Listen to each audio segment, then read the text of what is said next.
Welcome to the Aaron O Show. We back at it again. And of course, it's time to start the show right on time, like always. Right on time, like always. And the gang is gang.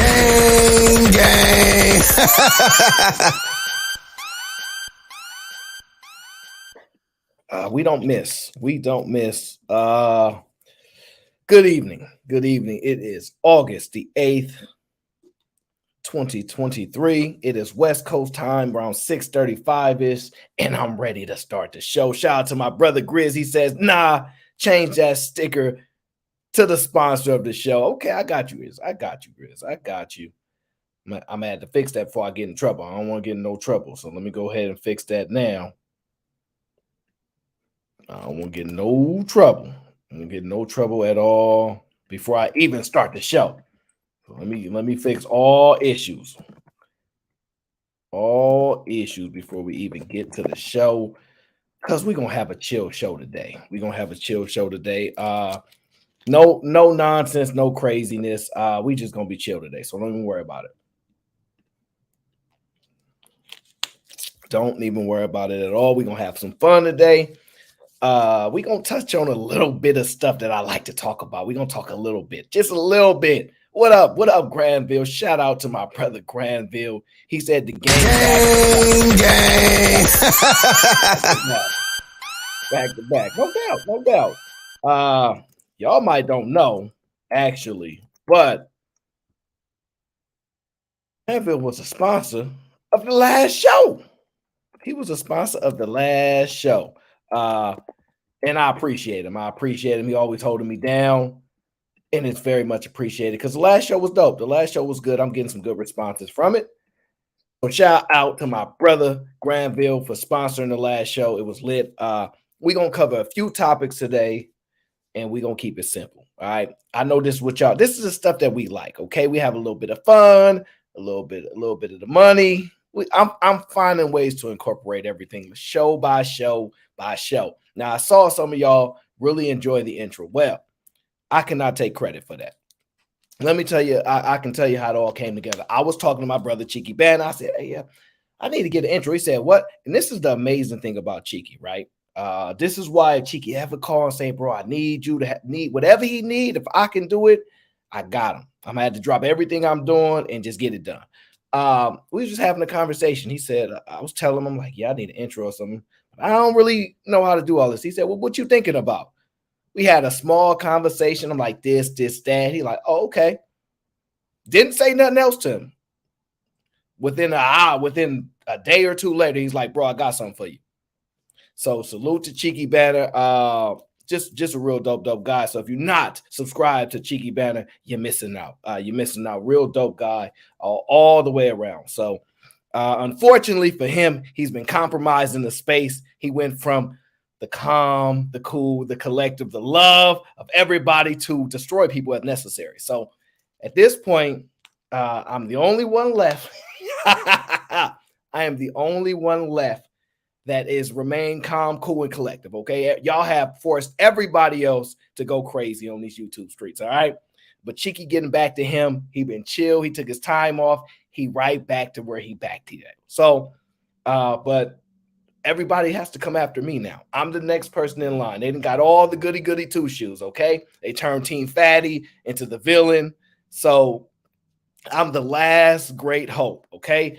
And it is my duty at this point to make sure that I don't let them get to me and let them corrupt me. Okay. I'm gonna do my very best. Oh, China's consumer price report is in. I'm gonna have to review that later.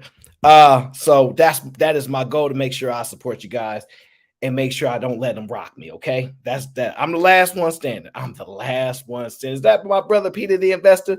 I see you, bro. Everybody, make sure you got your water. All right, make sure you got your water,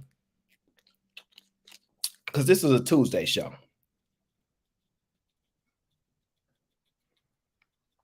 It's all good, MS Best. It's all good. We just gonna cover the important part that we want to talk about. You already know the part that we really want to talk about. And shout out to My Read. My Read, I appreciate the support, because she sent me an email, and I appreciate it. I appreciate everybody that sent me things that they want me to cover.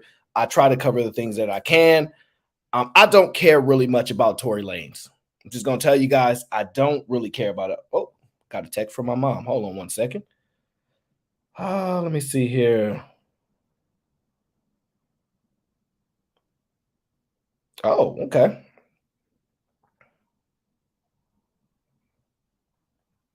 Oh, oh, well, I'm gonna have to figure that out. I had to figure that out, Mom. All right, so yeah, but the gang is here. Shout out to Granville, sponsor of the last show, and he already setting us off right. Him and everybody down with the gang. We just do what we do. I'm gonna do the best I can to make sure we represent it the right way. As long as Island Girl Q ain't here, no, Q, don't come in here with that. Q been on a mission to disrupt everybody. Okay, I seen your show the other night. Just because you got the #1 show on these YouTube streets, don't mean you come in here stunting on me. No. Don't you come. First of all, I ain't get an invite, so now I'm raising prices. Since I didn't get my family discount, I'm raising prices now. Okay, my feelings is hurt. I was raising prices because when my numbers start going crazy, I'm gonna be like, huh, what you talk about, Q? I don't know what you're talking about. That's yesterday's prices. Numbers going up. All right, numbers is going up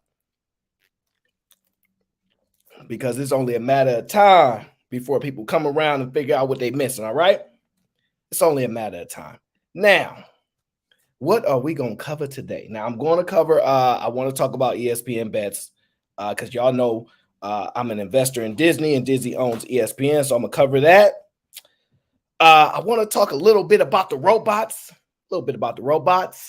and also I'm gonna get into this House bill proposed out in Tennessee. I want to touch on that a little bit, and then we're gonna get into these Navy people. What's wrong with the Navy, huh? What's wrong with the Navy? And we're gonna discuss the Goon Squad. All right, we're gonna discuss the Goon Squad. Now, first is first. I think we're gonna discuss the Goon Squad first, just because they sound a little bit goony-ish, and I like to start with the tough thing right away. I'm trying to get in this mood of starting with something extremely positive from the beginning of the show because I want to do that, but people trying to steal my birthday song, and I don't want them to steal my birthday. And if I keep playing it, they're gonna be trying to steal my birthday song, so I'm not gonna play it. I'm keeping that for special occasions when I need to get in a good mood. When I need to get in a good mood, I'm playing that birthday song because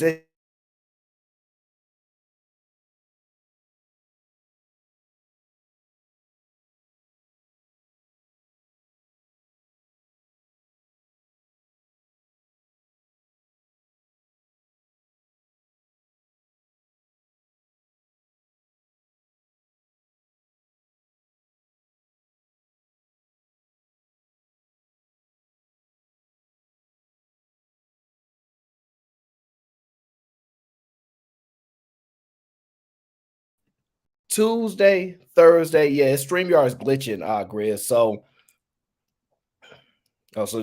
yeah, see, I'm not muted on my end, but I'm having an issue with this StreamYard glitching. So when I was on Fight Club, everybody keeps saying that you're muted, right? But I'm not actually muted. So I have to double click the mute button to unmute myself. I don't know why, but it is what it is. So I'm gonna have to figure that out throughout the show. All right. Because at this point, StreamYard is starting to cause me a lot more complications than it's worth. So and I pay StreamYard a hefty monthly fee, okay? And so I might have to get a call. It muted you, and I had to unmute myself. Isaiah, how StreamYard gonna mute me and then you gonna unmute yourself? No.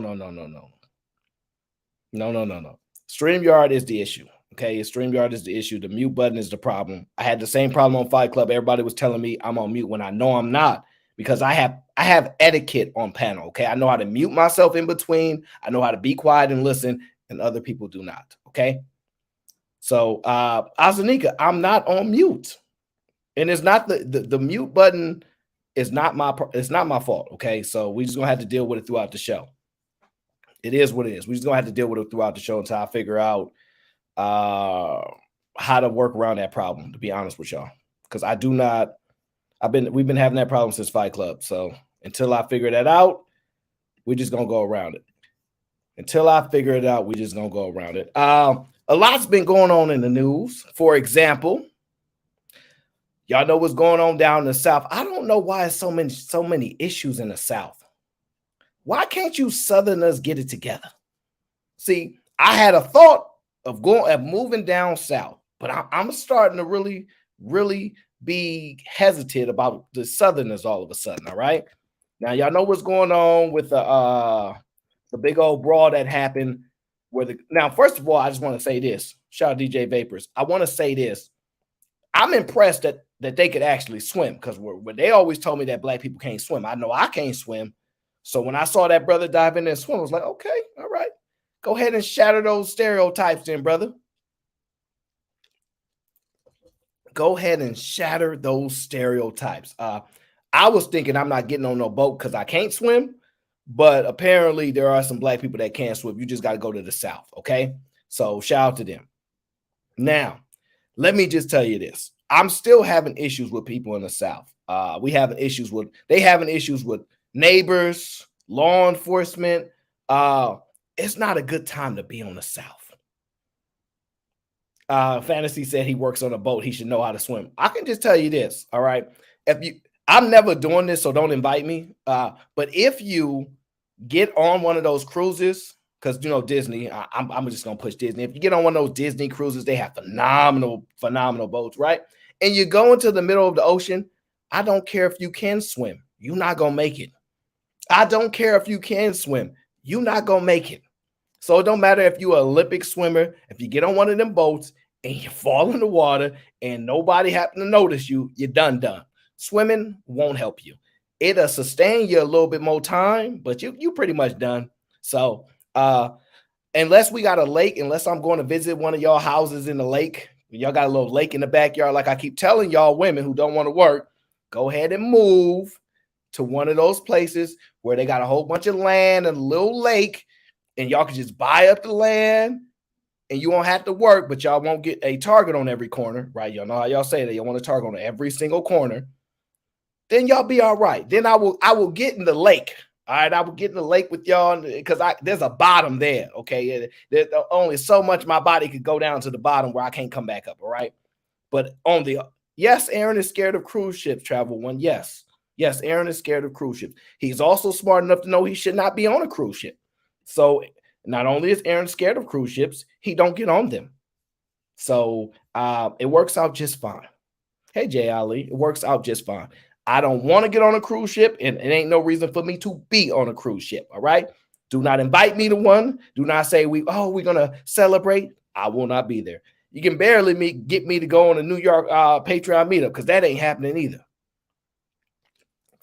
Because my brother Cheeky Banner was streaming and I was late, hours late, because I was busy at work, being one of these rest of these civilians with a job, pathetically. And they was over there mad at him because he was discussing a woman or a young lady, I don't know, maybe it was some college students, who was loud, who was aggressive in her tone, right? And he said her tone sound mad aggressive like chicks from New York, which I get in trouble all the time from talking about you chicks from New York. Y'all mad aggressive. Y'all say, SMD. Y'all say son, yo, and y'all say all the stuff that men say, all right? And it bothers me. So I can't really, deal with New York chicks. I made 2 exceptions for 2 women from New York in these YouTube streets, the only ones that I can deal with. But 2 out of millions is less than 0.0000001%. So I can't deal with no New Yorkers, no New Yorker women. The guys is cool. Women, no. So if all the men ask, hey, which women is the best women? You're not going to hear New York. No. You're not going to hear New York from me, right? Now, I hope you guys got lawyers on standby. Now, I know a lot of the times that y'all thinking, man, y'all want to be blackety black so bad. And this thing going on down there in Alabama, this thing going on down there in Alabama, I can understand why y'all want to get y'all blackety black on, right? Because I'm going to be honest with y'all. Sometimes y'all want to beat people up and y'all just need a reason to. I've seen that before, right? Y'all, somebody that sound like they, look, let me give y'all an example, right? Let me give y'all an example. Check this out.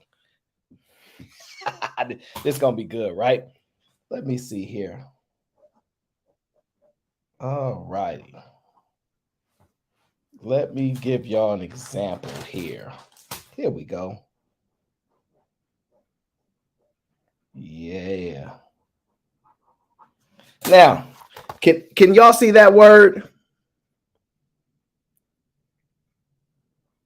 Can y'all see that word?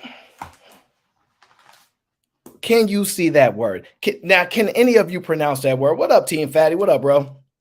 Shout out to Team Fatty. Can y'all see that word? Now, I asked a colleague of mine, right? Because you guys know I did a show. I did a show on a little bit of Africa around like two or 3 days ago, right? Because I've been kind of studying a little bit what's going on out in Africa because I want to be informed a little bit because I kind of see what's coming our way, right? Now, I asked this one. Now he's a white man. He's from Germany. He's from Germany, but he's an American, right? And I wrote it down. I said, "Can you pronounce this?" And he said, "That's a country." I said, "Yeah. How do you pronounce it?" He goes, "No." I'm dead serious. He goes, "He's a blonde hair guy, 6'1", 6'2", green or blue eyes." And I said, "How you pronounce that?" Right? He goes, he said, no.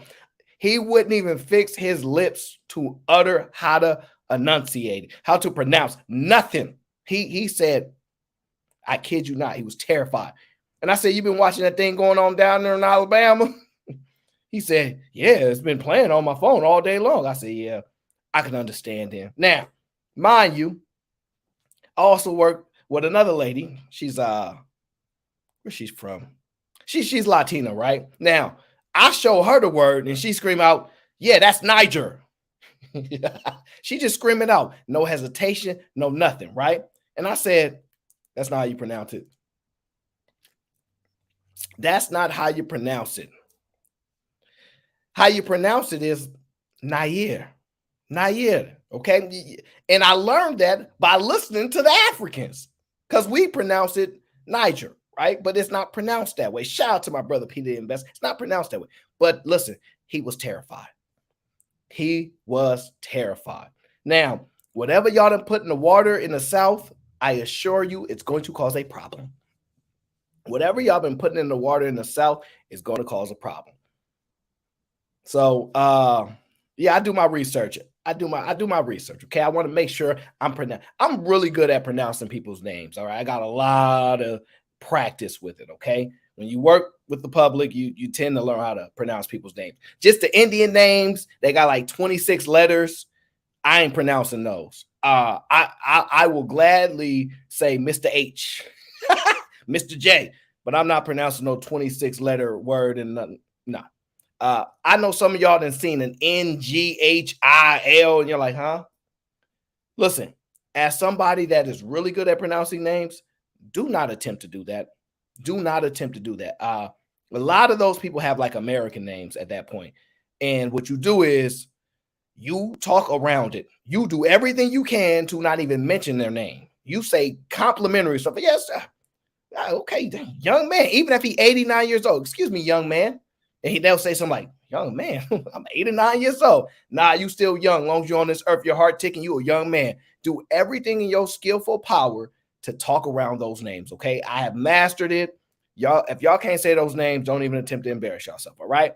Now, the Southerners have been up to no good, okay? So we gonna take a trip down south just to see how the Southerners are treating us brothers, okay? Now, I went out here down there to Mississippi, okay? And down there in Mississippi, I found out some officers acting up. In Mississippi, 6 former law enforcement officers have pleaded guilty to federal charges after investigators say the white officers tortured 2 black men for hours, then tried to cover up the crime.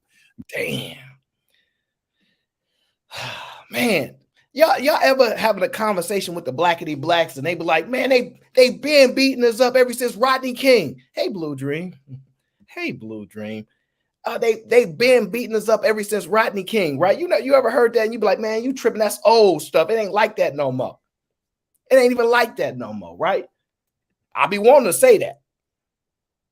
And then stuff like this come across my eyes. I'm like, damn, I was just arguing with somebody, like, stop on this victim stuff, right? JJ, that's where you from? Oh, don't worry, JJ. You gonna be there by yourself for a long time because we ain't on our way. Now,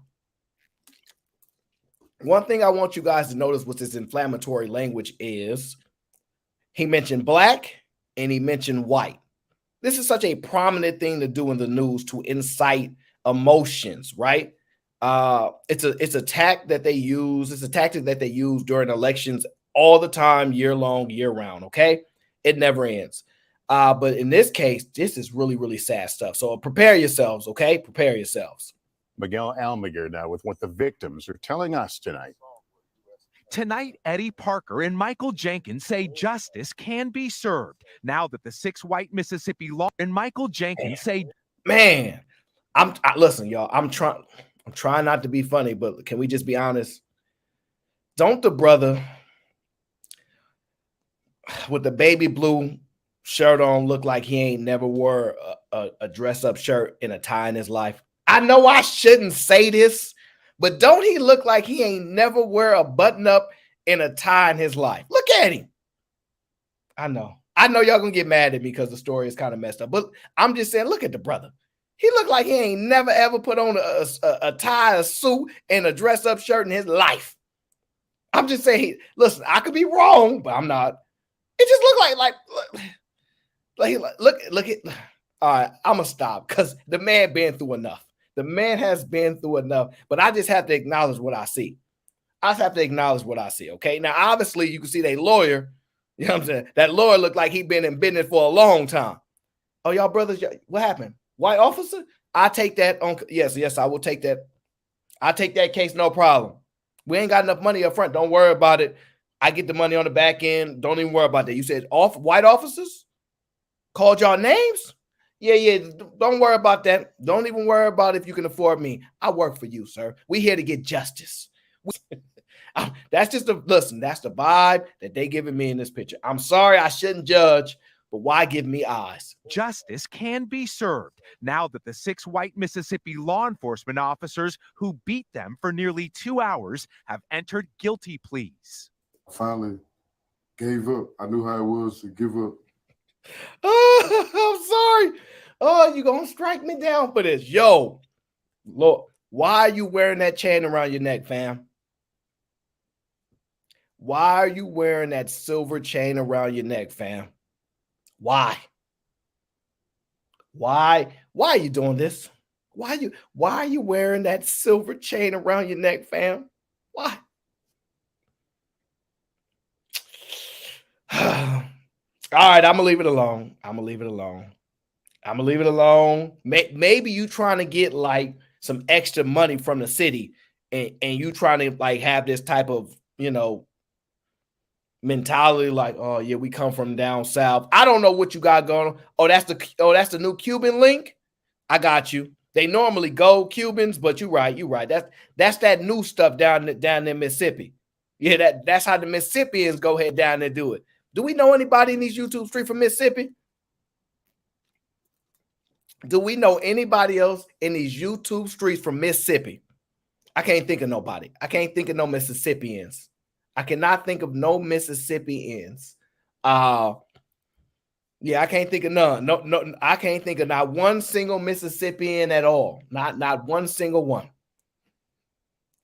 JJ, it's not my fault. I'm not laughing at how they dress, okay? I'm just not, all right? I'm not laughing at. I'm just saying. All right, you're right. I'm gonna get in trouble. I'm gonna get canceled. I know. I'm gonna get canceled. It wasn't a surviving. It was a hoping I'll make it to the end.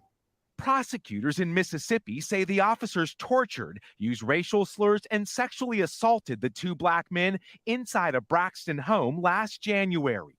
Court documents reveal the officers, who called themselves the Goon Squad. Goon Squad. Now, I'm going to slightly forward this part because I don't even want them to say that word. Is going to make me uncomfortable. All right? But you saw what it said they did. I'm not even going to let them say it. I'm going to fast forward past it. Nope. I don't care what y'all say. I don't want to hear it. No. Yeah, they got assaulted. It's a really scary thing, actually, to think. I'm just shocked they survived it. I'm gonna be honest with y'all. I am beyond shocked that they survived it. I'm beyond shocked. I'm not gonna lie to y'all. But the story is the story. While calling them the N-word and monkeys, as they accuse the men of Jenkins, while calling them the N-word and monkeys, as they accuse the men of sleeping with white women. Oh, you stole 8 women? Wow. That's crazy. So that's like going way back to slavery days, like they slave patrol over some women that ain't yours. Dang, this is cold-blooded. Oh man. Dang. I'll be honest with you. Y'all better leave they women alone. I know this sounds crazy. You better leave they women alone. Because this is scary. You telling me they set you up and they called you the N-word, they call you monkey all over some women? Man, this remind you of, man, this is scary. I'm not moving to the South. They come in there and do what they wanted to do, which torture us, and they came to do what they did. The 5 Rankin County Sheriff's deputies, Brett McAplin, Jeffrey Middleton, Christian Dedman, Hunter Elward, and Daniel Opdyke, were joined by Richland police officer Joshua Hartfield. The federal complaint says one officer put a gun in Jenkins' mouth, pulled the trigger, and nearly killed him. Whoa. Ooh. Now that's scary. Man. Ooh-wee. Wow. That's like watching your life flash before your eyes. Like, look at the huge violation that is. Your whole life flashing before your eyes. That's some of the scariest thing you can ever imagine. Man. Yeah, this is worse than Hush Puppies and the Scammers from Legos. I agree. This is actually probably worse than Rodney King, to be honest with you. I think this is. I think this is absolutely worse than Rodney King. They put a weapon in his mouth and fired it. And he survived. Man. What did I do? You know, are these, really officers? Do they do this? Why are they doing it to me? Authorities say the officers tried to cover up their crime by planting a gun in the home and drugs on the victims after their so-called raid. The officers charged with several crimes, including civil rights violations and obstruction of justice. In their minds, the law and the Constitution be damned. They became the criminals they swore to protect us from. After their guilty plea to federal charges, the members of the so-called Goon Squad still face state charges and years behind bars. I'm actually glad they got caught. You got to get these people off the streets. They are actually the biggest gangs. When people say they're the biggest gang, they are the biggest gang. They got the most support on their side. It may not be public support, but they got the laws to support them. To think that they was like literally tortured for hours. Then they did the, listen, y'all seen the Dave Chappelle comedy skit, right? When he's like, just sprinkle a little crack on them, sprinkle a little crack, right? Where it's just like the old school same tactics that they use to frame people, right?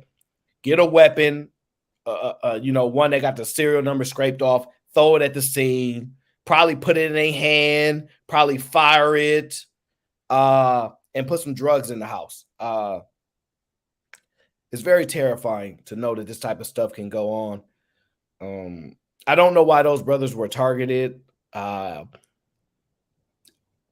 man, that is terrifying. If you guys have never been in a life-altering situation, to know that you're at a disadvantage because they got the law behind them, the badges behind them. They try to set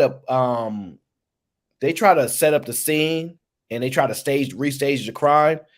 And this is what's important about this, you guys. So if you ever if you guys know officers, if you guys know people that's on the force, they are technically crime scene experts. A lot of them, detectives, etc., they're crime scene experts. They know the rules. They know you're not supposed to touch this, touch that. You know you're not supposed to do this. Wait till the crime scene can wait till they actually know procedures. They actually know processes. So to be dealing with somebody that knows this stuff, have support of their units and stuff like this, have the brand of officer, meaning that most people believe officers, no matter what we say, most of us believe that law enforcement don't pick on you for nothing. We assume you did something. Just naturally, it's instinctive, right?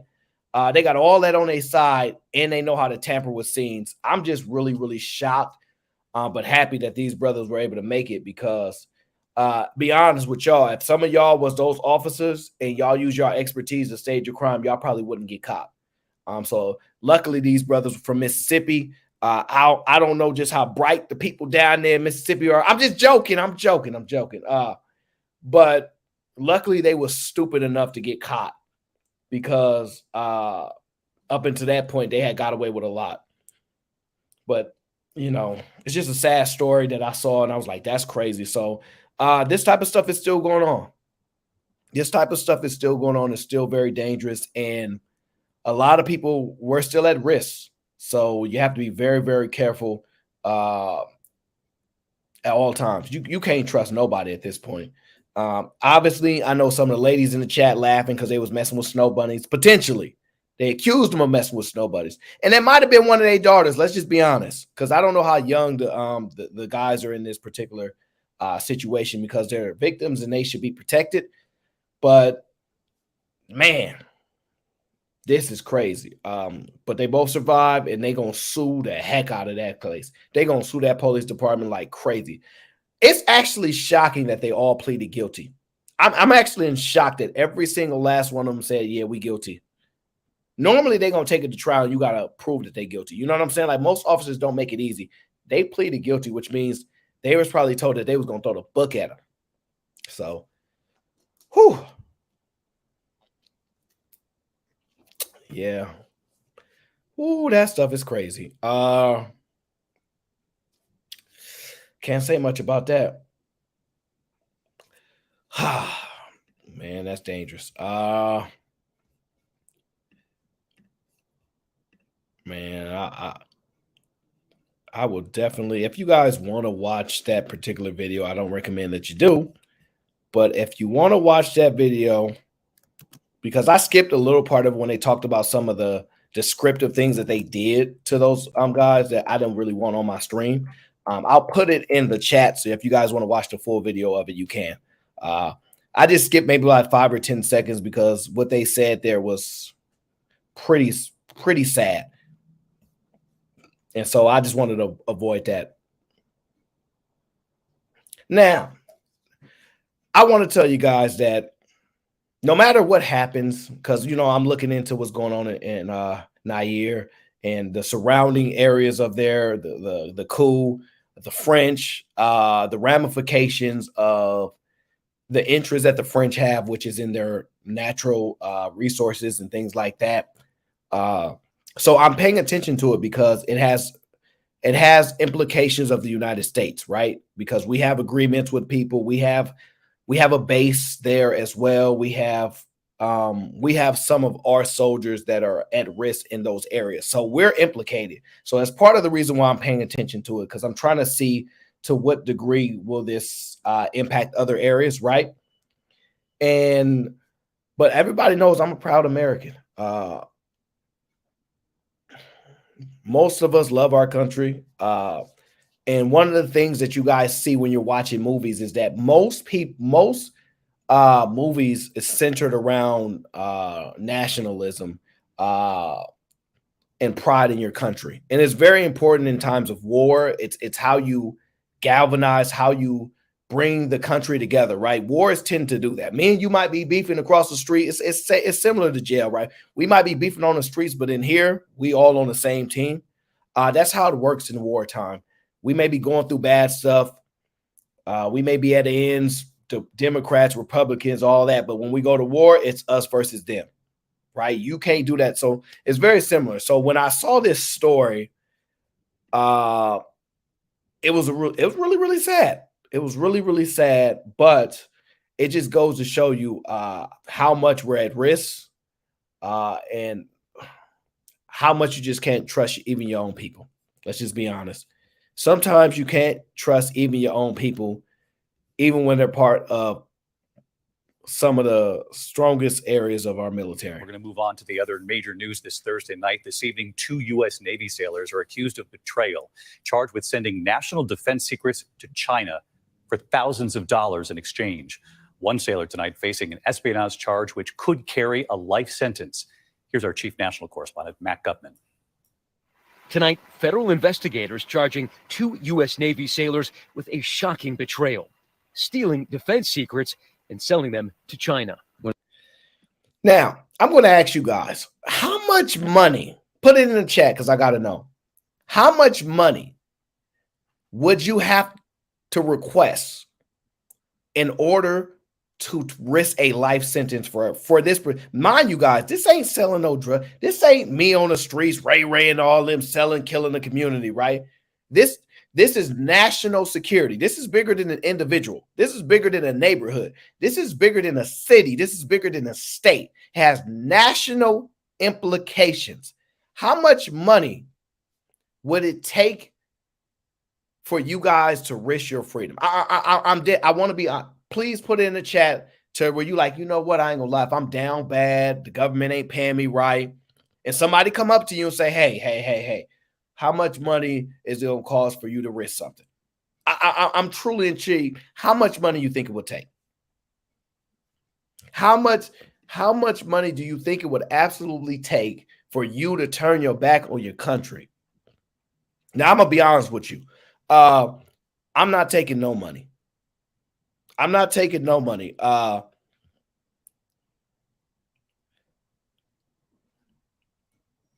There's almost things would have to happen to me, right? Because I've watched movies, right? One of my favorite shows, and if you guys have never watched it, it's one of the greatest shows ever made.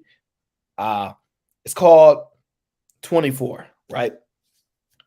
And it's headed by a CTU agent, which is a counterterrorism unit.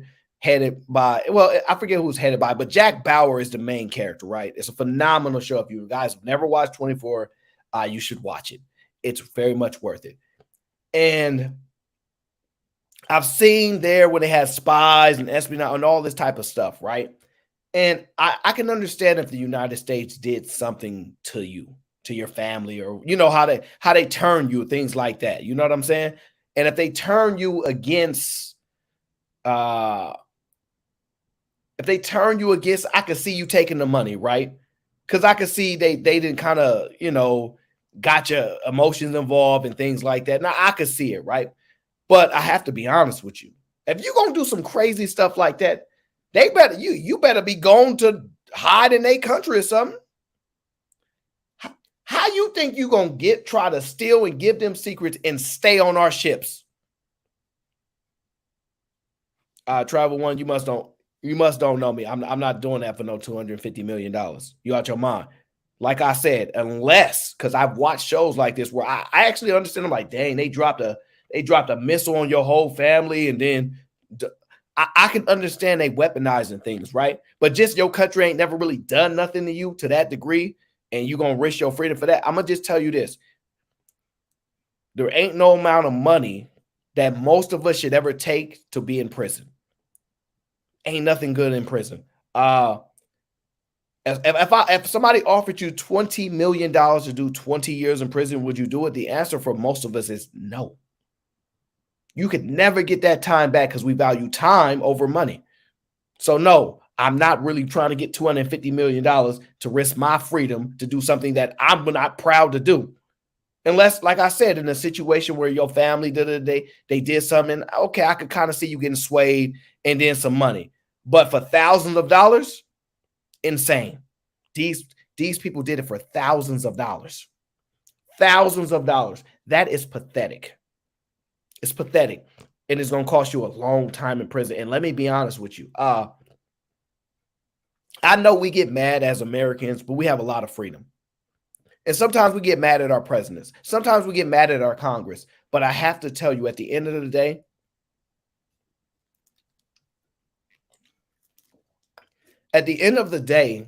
what you have to understand is that when you look at all the countries across the world, we have a luxury that at the end of the day, we feel very safe from other countries. We feel very safe compared to other countries. And at the end of the day, when my national safety is at risk, and as individual, and all y'all in the chat, when people compromise us for thousands of dollars, it's almost sickening. It's almost sickening to be betrayed by people in which, our money goes to our military. We spend a lot of money on our military, and they are well deserving of it, and they're still even underpaid. And I appreciate the ones that do it, not even just because of the money. I know y'all think, oh, they all do it for the money. Listen. It ain't enough money for the type of risk that those people are willing to take for us. Sure that they want to get paid for doing what they're doing. Sure, they're getting some good benefits, but most of us ain't willing to do it, even if they offer us the money. Let's just be honest. So there's this level of respect you just got to have for people that are willing to risk their lives for us. There usually ain't an amount of money that I could pay you to give your life for somebody else. It's very rare. It takes special people to do that, no matter what y'all think about people. And it's sickening to know that everybody on that ship right there, right? They thinking they family. They thinking they brothers in arms and all this type of stuff. And that whole time, while you saying, man, I can't wait to get home to my family. Man, yeah, I got a 2-year-old daughter. I can't wait to get home and see her. And they over there like, yeah, they smiling with you, laughing what you say. Yeah, man, we're going to get home soon. They putting a knife in your back right in front of you. Sickening. Some of the highest levels of betrayal right in your face. And I'm going to be honest with y'all. Ain't nothing worse than somebody lying straight to your face when you know you're risking your life. You're depending on them to keep you alive and stuff like that. It's sad. So I think about those people on that ship, and I think about the sacrifices that they make. And I'm just sickened by this, to be honest with y'all. So I had to talk about it because this is pathetic. It's pretty sad. I hope they tell us how much money it was, because I don't know how much it is, but they said thousands of dollars. When a soldier or sailor chooses cash over country and hands over national defense information in an ultimate act of betrayal, we have to be ready to act. In both cases, the sailors were allegedly approached by Chinese spies and offered thousands of dollars in exchange for delivering classified details about naval operations. Wow. It's unclear if the cases are connected. The most serious charge of espionage leveled against 22-year-old sailor Jinchao Wei, also known as Patrick Wei, on Wednesday. The unauthorized disclosure of this Now, mind you, they named one person. And they said they were approached by spies.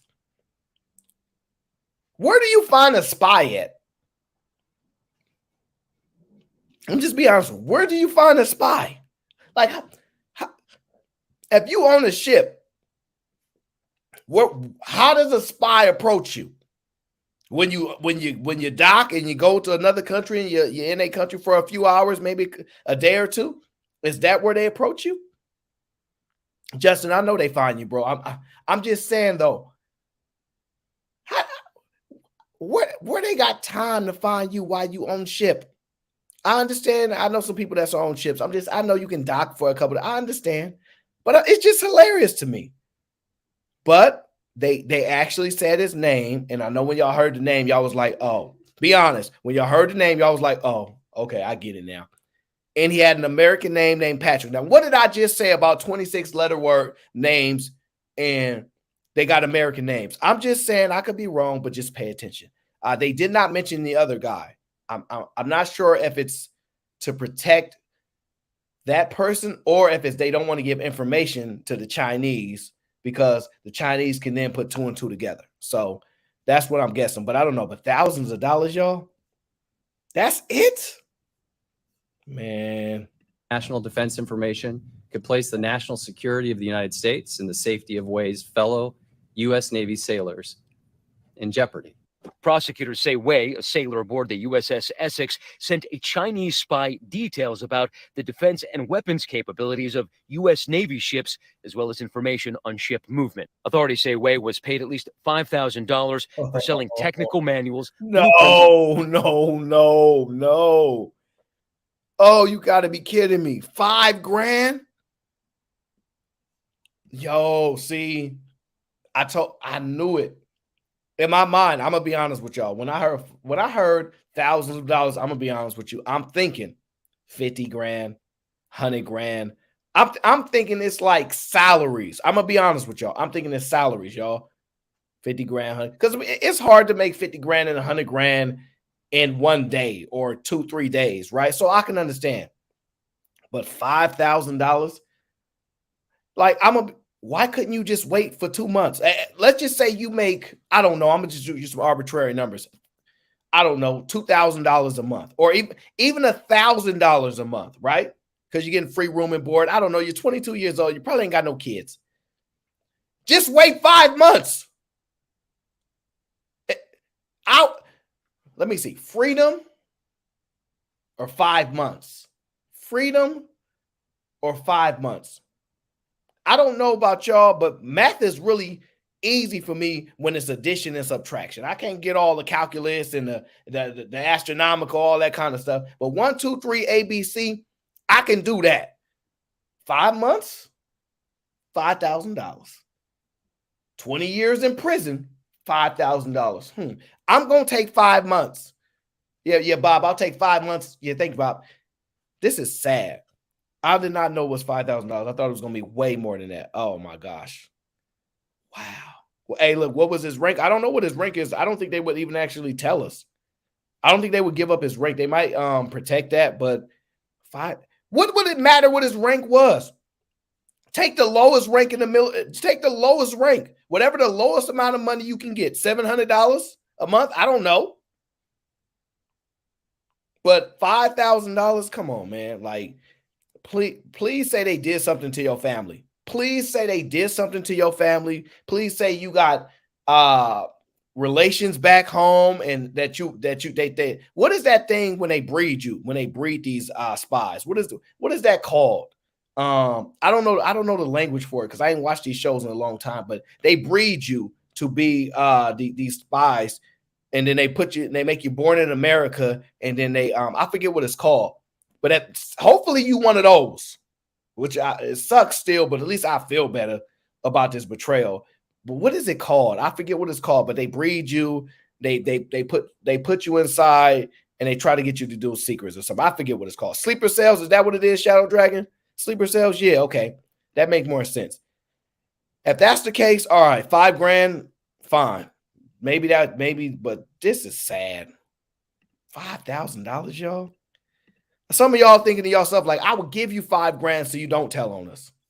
I would give you the $5,000 to not tell. Photos and videos of the Essex. This is part of a brazen campaign by the People's Republic of China to target U.S. military officials. And 26-year-old sailor Wenheng Zhao, stationed at a naval base in Ventura County, California, now charged with conspiracy and taking bribes. Authorities saying over the course of nearly 2 years, Zhao sold photos and diagrams of a U.S. military radar system in Japan, as well as yielding precise operational details about an upcoming naval exercise in the Pacific, Zhao allegedly receiving nearly $15,000. David.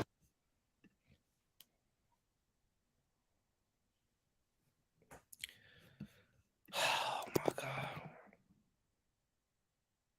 Man, y'all, you can't make this stuff up. You cannot make this stuff up. $15,000. But now this is the scary part. This is over a 2-year process. So they probably launched this investigation and they probably a year late. So they definitely gave up information.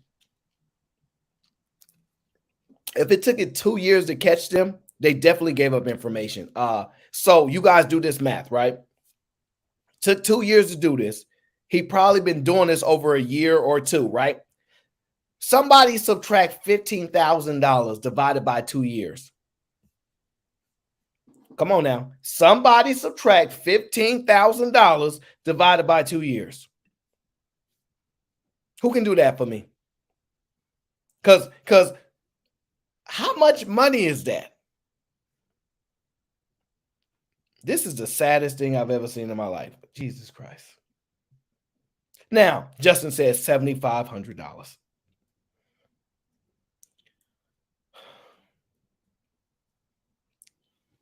Why are y'all risking y'all freedom for $7,500? Man, listen, you can get a minimum wage job and not risk your life at all in the military and make $7,500. If you made $7,500 in 1 hour of work, I shut up. Listen, if you walked up to somebody, they gave you $7,500 for 15 minutes, you shake their hand and walk away, I'd be like, you know what? $7,500 a minute. Hell, $7,500 in 5 minutes, I can't say nothing. I'm like, God damn it. That's good business.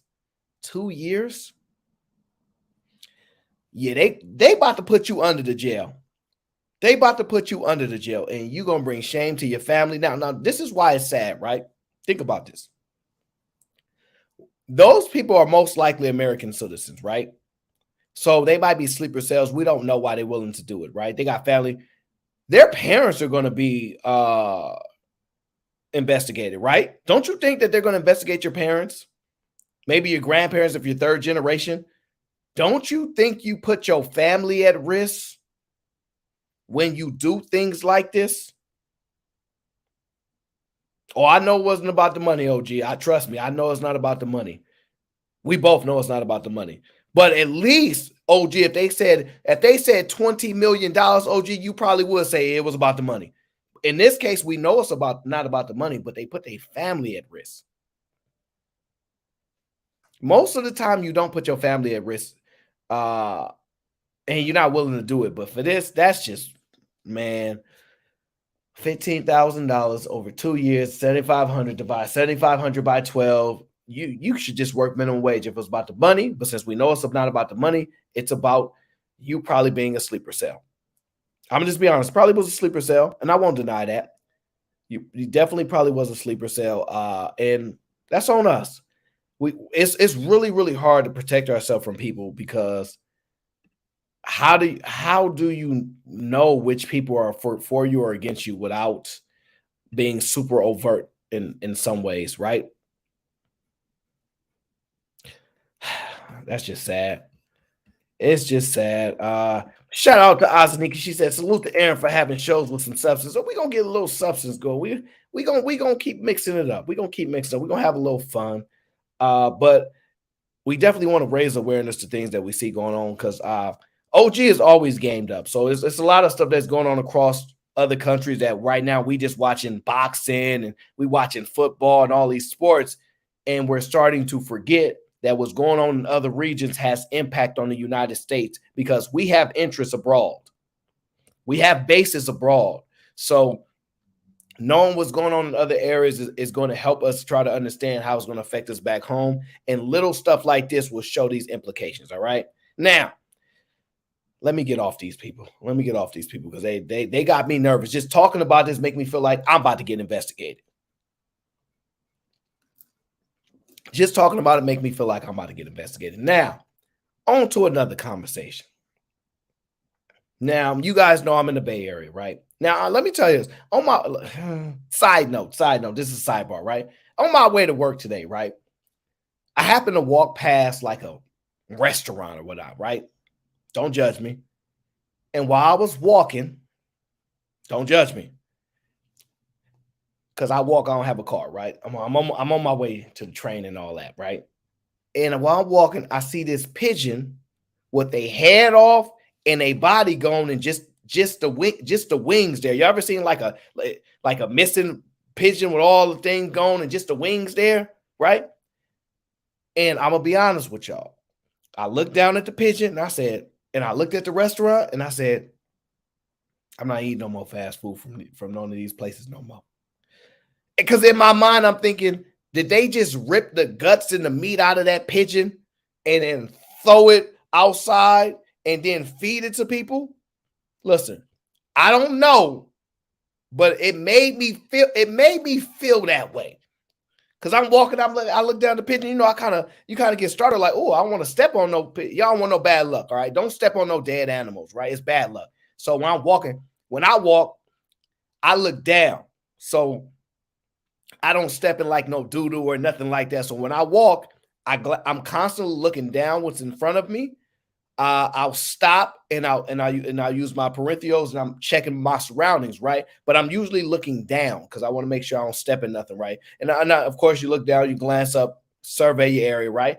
And I happen to see when I'm glanced up, you just jump out the way. I'm like, is that a pigeon? And I'm looking, I'm like, I look right outside where it's connected. I'm like, yeah. I ain't gonna say no names because I don't want to implicate no businesses or no people that probably use pigeons for their restaurant. But all I said was, I don't think I'm gonna eat at these type of restaurants no more. I didn't had enough. I seen that one lady in the park catching pigeons with her husband. Y'all know the video I'm talking about, right? The lady sitting down in the park on the bench and her husband collecting pigeons. And then it turns out that family owned a restaurant. Listen.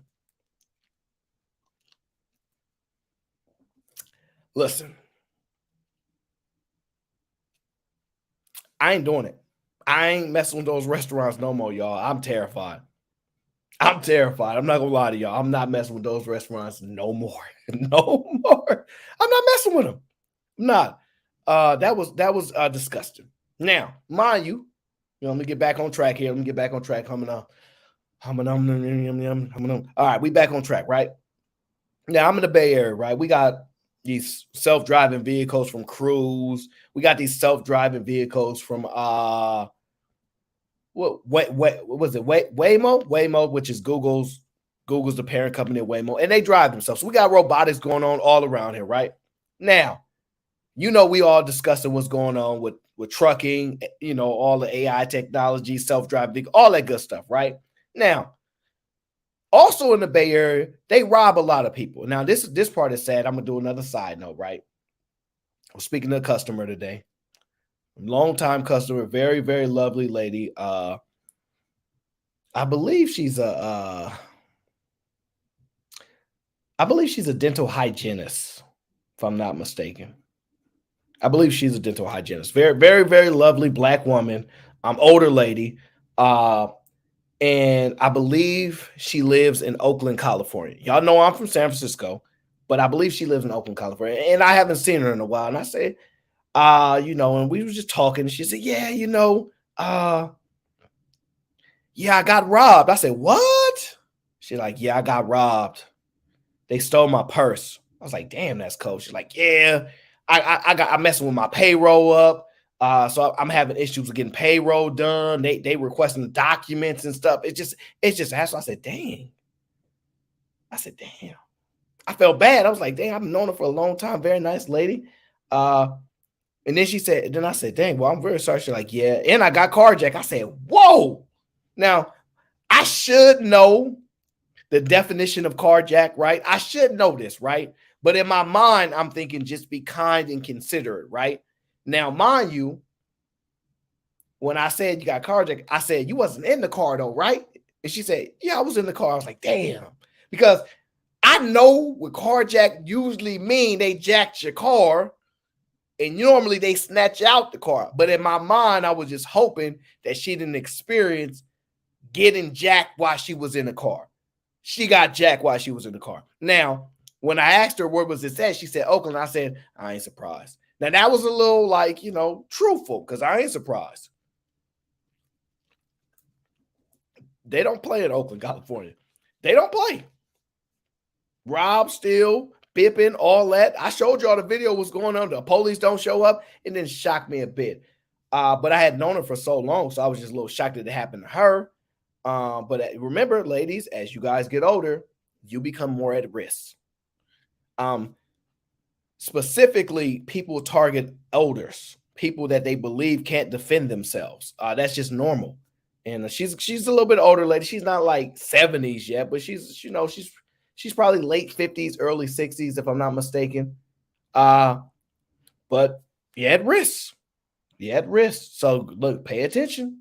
They come out to Oakland, California. They jack your car, they rob your car, they steal your purse, It's dangerous, all right? It's very, very dangerous. Now, I was smart enough not to ask if there was a weapon involved. I wasn't ready to have that conversation with her. I wasn't ready to have that conversation like, dang, did they pull out a... So I left it alone. We didn't get into it, but she's okay.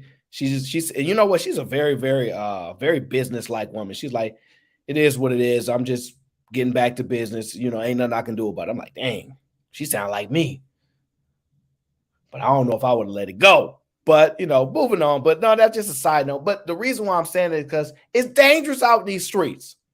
It's dangerous out in these streets. And see, all these companies is trying to reduce costs, right? They're trying to get into robotics, all this type of things. And the first thing I'm thinking about, and you know what, when I was reading about this stuff, I didn't pay much attention to it. But I'm not going to lie. Now that I'm looking into it, I'm like, you know what? What's really going to stop people from messing up this business model?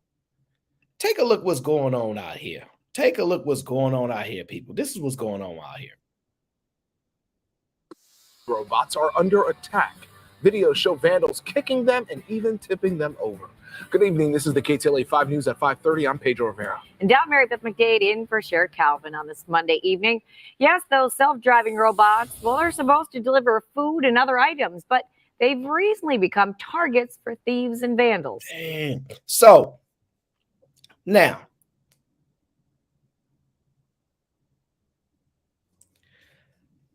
I have to tell y'all, I didn't think they would listen. Y'all know I can't stand haters. Y'all know I can't stand haters. Not only are y'all hating on human beings, y'all hating on robots too. Everybody can get it. Everybody can get it. Don't matter where you at. Robots can get it. iRobot can get it. Will Smith can get it. Everybody can get it. I mean, look, what could a robot delivering food do to you? Honestly, what could a robot delivering food do? The robot is designed to get out of your way. If you walk and go around, excuse me, sir, it will get out your way. But then it got me thinking like, damn. So if I order food, somebody will just push the robot over and take my food? Damn. That is a bad business model. It's a very, very bad business model, actually. There's a lot of money to be lost in that. I actually don't know how they're going to get around that because you guys know in the Bay Area specifically, I'm not even sure exactly where this took place at, but in the Bay Area specifically, people just walk in Walgreens, walk in Target, take everything off the counter and walk out, right? So who's going to arrest somebody that robs a robot? Who's going to arrest somebody on camera that robs a robot if they're not going to arrest you for going into a place where the employees are still humans, right? Because employees bring the most risk because they're at the most danger. I mean, no matter what happens to that robot, it ain't going to be like no, you know what I'm saying? It's not going to be the end of anything. A robot will you can just make a new one, right? I'm trying to figure out how they're going to protect their investment. If you're going to put all this money into the robots,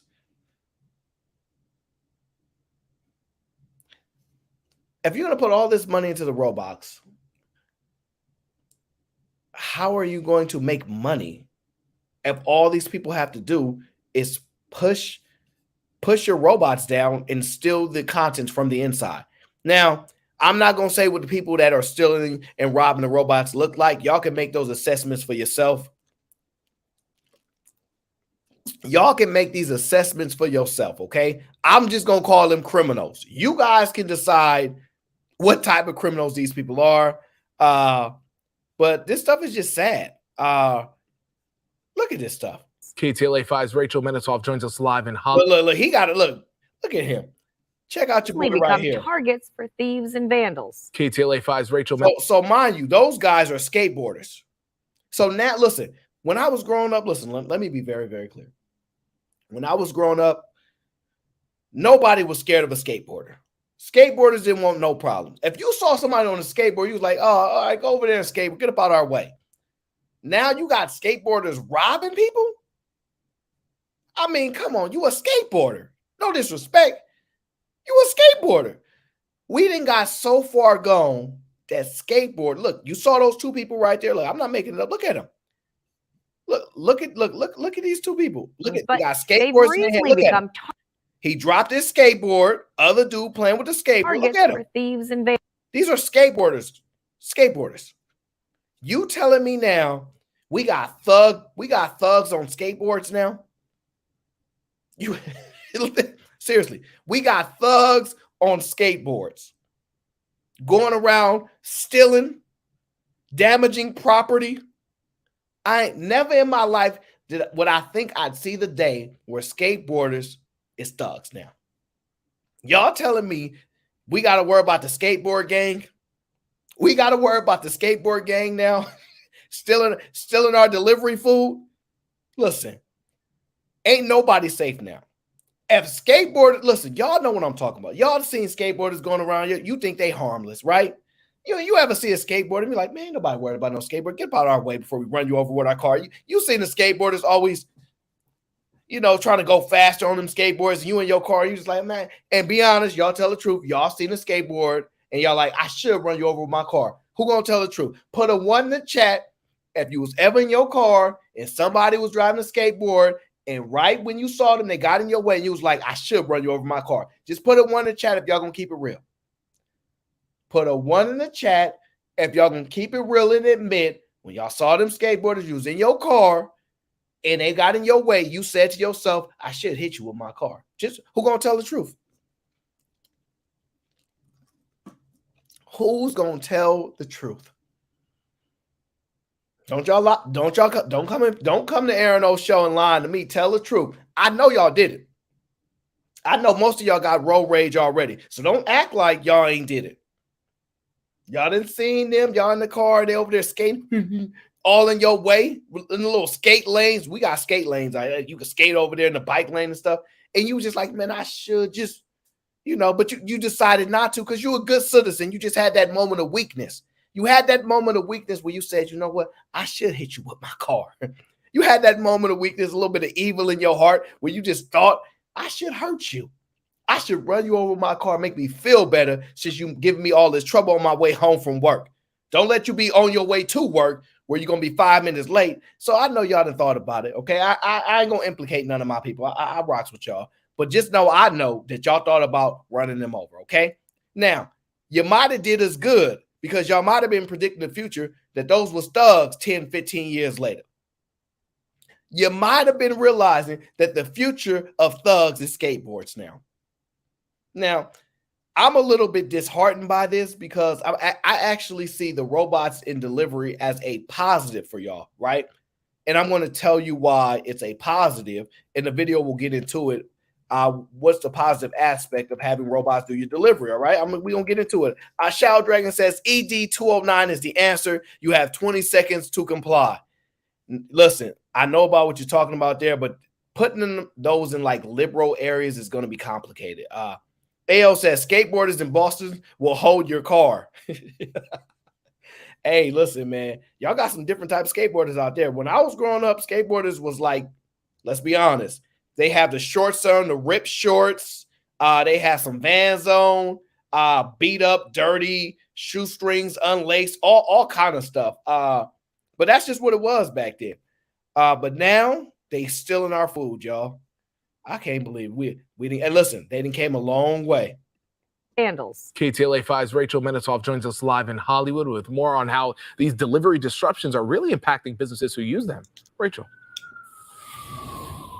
Pedro, MB, you've probably seen the robots scooting along the sidewalks here in Hollywood and elsewhere around the city. They're becoming more and more popular for food delivery post-COVID. The problem is some people seem to be taking advantage of the new technology. Viral TikTok videos appear to show people tampering with these autonomous. Wait, is that a bike? Is that a cyclist? Viral TikTok videos appear to show. Why is the cyclist mad? Bro, you on a bike. Why are you mad at a robot? Do you guys see that? Why is the guy on a cycle mad at the robot? What did the robot do to you? You know what? And y'all hear that sound, right? Y'all, you think that alarm is gonna get any That ain't gonna save you. Man, this stuff is crazy. People tampering with these autonomous delivery drivers. In this case, stealing the contents inside. Look at him. Hey, look. Hey, Them over and even keeping the robot en route to deliver food. Vandals targeting the new tech, which businesses like Blue Jam in Hollywood rely on. I think it was a great idea for COVID. Everything was just like hands-free. You don't have to deal with anybody. Just if something shows up at your door and you just grab your stuff and go. Steve Avila is the general manager here. He says ultimately it becomes a burden on the business. We just have to remake the food. Luckily, we still get reimbursed for that. So what happens is they still make the food. If the contents are stolen, the corporation is not at risk for loss. Well, the restaurant's not at risk for loss, right? Because the secondary party that they license or hired or whatever the case is to deliver the food is the ones that's promising that we'll deliver things for you, right? So I guess the issue here is for me, right? If I'm looking at the business, one, customer service, meaning, all right, I ordered food, it didn't get delivered. It's taking you an hour. You have to repackage it and resend it again. It's going to affect the business because like customers are going to be upset with their experience, right? Y'all already know how y'all are now. Let's be honest. Y'all go to a restaurant right now, and look, I'm gonna just tell the truth on y'all. I know a good amount of restaurant owners, right? And one of the waiters mess up y'all food, y'all instantly got an attitude. Almost all y'all in the chat, somebody mess up y'all food after y'all done got off of work, whether y'all thought y'all was about to turn up, we about to have fun tonight, and somebody mess up your order. The first thing you're gonna say, excuse me, I didn't order this. What is this? I didn't order this. You gonna cop an attitude, right? That's how y'all get. Y'all get so irritable about some food. And look, Mimi, like I'm going straight on Yelp and I'm writing a report while I'm at the table. Just goddamn waitress, I'm here at this restaurant. You gonna give them a 1 out of 5 stars? Shoot. Don't even know how to deliver food. I asked, don't even know how to take an order. This is the worst waitress ever. You already going off. So it ain't hard for me to believe you're gonna be upset if your food ain't delivered on time. So these robot thieves, okay? Well, I guess they skateboarder thieves at this point, stealing your contents. Then the restaurant got to remake it, then try to send it back out to you. It's kind of sad. It's gonna cost an experience. So I'm concerned about this. I'm hopeful that legislation will be in place because most of us are good people. Most of us are law-abiding citizens. We're not out there robbing contents and stealing people food because we know how hard it is for people to get through their day-to-day. And the last thing we're going to do is rob them and their food. But y'all be having attitudes at the restaurant. I know y'all do. I've seen it. I'm the most easygoing person when it comes to people in restaurants. One, I don't want nobody spitting my food. I don't want a single soul to be thinking, oh, he got an attitude with me. Because look, I'm already a cheap tipper. I don't even like tip. I was hanging out with Nyax. Y'all know my guy Nyax. He was on the Peep Network. And he was like, he pulled out his Rolexes like, we don't tip, we save up for Rollies. We don't tip, we save up for Rollies. So I said, hey, that makes sense to me. I mean, they got a job, they boss paying. Why I need to tip them when I'm trying to get a Rollie? I'm just saying. That's what I was thinking. So I'm already worried because they like, is that him again? I remember him. He didn't even leave no big tip last time. So I'm already thinking they're going to spit my food. So the last thing I'm going to do is give them an attitude when I ain't even going to give them the big tip anyway. So listen, some of y'all give the big tips. So I think that it's fair for y'all to get mad, but not me. I ain't catching no. If they mess up the food and think about it like this, ma'am, I want some French fries and give me one of those American burgers, right? And then they leave and they come back with soup. The first thing I'm going to say is, dang, I apologize. What's your name again? Oh, Jessica, I apologize. I made a mistake. I think I said soup, but I don't even really want that. Is it okay if I change it for something else? It's my mistake. I apologize. Because I'm not about to blame her for messing up the order, even though I know she messed it up. But do you know how easy it is to spit in soup and stir it up? No. And you know what she's gonna say? Oh, you know what? Of course you can, because that's what they're trained to do. All right. If anything happens, they want to make sure your experience is good. I don't need to catch no attitude. You know what? Just let me get I forgot I'm allergic to this soup. Actually, I apologize. Oh Lord, I'm gonna be the best person ever. Just let me just get a burger and the American burger and some fries. All right, thank you. Okay, that's how you handle the issues. All right, you know what y'all gonna do? Let me tell you what y'all gonna do. Oh, girl, what you having? Oh, let me put it on the gram. Ooh, that look good. Mm-hmm. Ooh, that look good, girl. What you ordered? I ordered a burger and some fries. 2 minutes later, here go that soup you ordered. Nuh-uh, I didn't order no soup. You need to take this back because I didn't order that soup. Nuh-uh. Are you sure? I wrote it. I'm positive I didn't order no soup. I don't even like no soup. I'm over there tapping like, chill. No, I'm not about to be quiet. I'm over here paying my money up there, and they want to bring me the wrong food. I'm like, what the? Don't sit next to me. Do not sit next to me at the restaurant, okay? Because I might just slap the soup in your face, all right? That be your problem. Y'all need to chill. Y'all need to chill. Be respectful of the waitress and the waiters, okay? Just be respectful. It's a tough business, and they ain't spitting in my food, all right? So I like robots because I ain't got to worry about them spitting in my food. I ain't got to worry about it. So look, y'all figure out what y'all want. Y'all want the skateboard to rob y'all food because y'all want humans to continue to do the delivery, and you got to tip a human being. How many of y'all want to think y'all gonna tip a robot? Be honest. How much of a tip y'all gonna tip the robot? Somebody tell me right now. Don't worry, I'll wait. Don't worry, I'll wait. StreamYard tripping. Do not worry, I will wait. How much y'all gonna tip a robot? Oh, y'all not gonna tip the robot nothing, huh? See, so this business has found a way to put money back in your pockets. This business has found a way to put money back in your pockets. And y'all over here letting the skateboard bands rob y'all. These skateboard bands, we got to put an end to them. We got to put an end to them. AO says, don't piss off R2D2.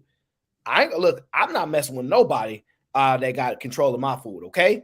Shout out to Optimus Prime says, I can heat the Terminator soundtrack right now. That means I can hear the Terminator. Turn it on. Turn it on right now because the future is robot, and I'm down with the robots because humans, I ain't trying to tip y'all. Listen, I told y'all I want my Rolex by my 40th birthday, and I ain't got that much loan to wait out. So we're not seeing too much out of pocket, but I can see how Postmates and DoorDash and Uber can be hurting from it. Yeah, especially because they also seem like they're expensive. So breaking one of those things. Yeah, they're expensive. Service Robotics, which operates many of the robots that you see in and around West Hollywood, is aware of these incidents caught on camera. It says oftentimes its technology, which is clearly visible, can be a target. Nevertheless, it still maintains a 99% completion rate. For users of this newer delivery completion rate target. Nevertheless, it still maintains a 99% completion rate. You know what? That's still not bad. So they're saying that the robots still complete 99% of the orders. So I guess there's a 1% error that you have to put in, like where that could possibly be infringed upon by these, I don't know, whatever you want to call them, skateboard thieves. But a 99% completion is really good, actually. It's not bad at all, actually. So I think that's just not too bad.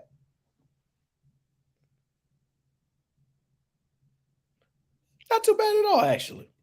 I'm actually think that's a good business model, actually, now, because there's a lot of money in that. As long as 95% of it is being, I think it needs to be 99% because I think that 5% can hurt because you're probably not making a lot of, once you sell the robot, right, that's like a one-time sale.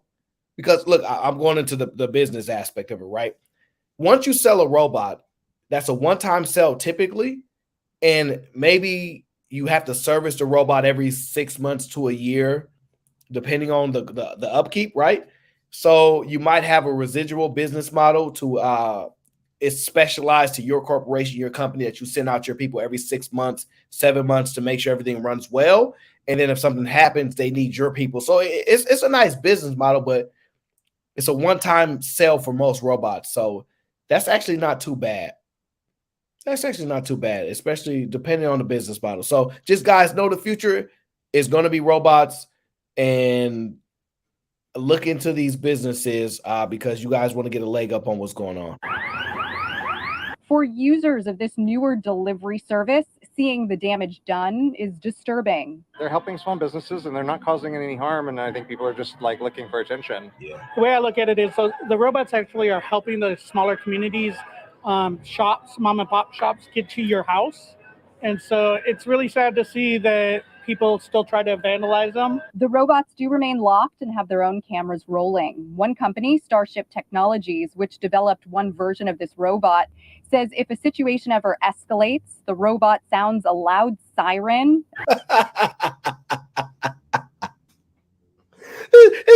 Listen, the robot sounds a loud siren. I'm going to tell y'all the truth. Who cares? Are any of y'all if y'all want to rob the robot, are any of y'all scared that all of a sudden, alert, alert, you're robbing me, alert, alert, I'm being robbed, somebody help? Listen, that ain't gonna work, fam. That is not gonna work. I hate to tell you, that's not gonna help. So unless you got a different business model, this ain't gonna work. Hate crime on the robots, Omega. Yeah, we might have to look into some of these hate crimes. But yeah, this is important. We all have like a neighborhood spot that we don't want to go to. We all got a neighborhood. Listen, Kazi, ain't nobody about to stop nobody from robbing no robot, y'all. We barely helping human beings. We dang sure ain't about to stop them from robbing a robot. Let's be honest, right? So look at it like this, right? There are particular areas that we don't like going to. There might be a mom and pop shop that we just love how they make those sandwiches, whatever the case is, right? And if that's the case, these robots are helping them get from that location to your destination. So it's actually really backwards to you're actually hurting yourself in the long run. So we have to be really careful. Let me see here. That should be the end of this video. And all incidents are ultimately reported. Here at Hoika Hollywood, its staff have a simple request. Just be mindful. I think that's that's what we need right now in the world. Of the customer and the business. Exactly. Yeah, exactly. And Starship Technologies tells me in some of these cases, people are actually coming to the defense of the robot and trying to intervene in these situations. Oh, no. Who said? Kazi said that they was going to come to the safety of the robots, and she was right. Y'all telling me y'all out there helping robots? Show me the footage. I want to see how you going to help the robot in a fight with a skateboarder. Because I'm going to be honest, to me, a skateboard is like a deadly weapon. You know what? Give me 1 second. I didn't get my charger.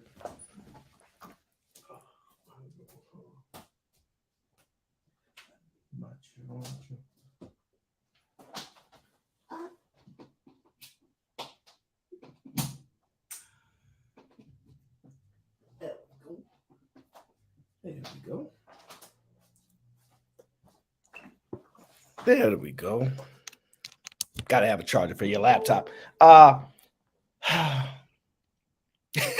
I'm sorry, guys. That threw me off 100%.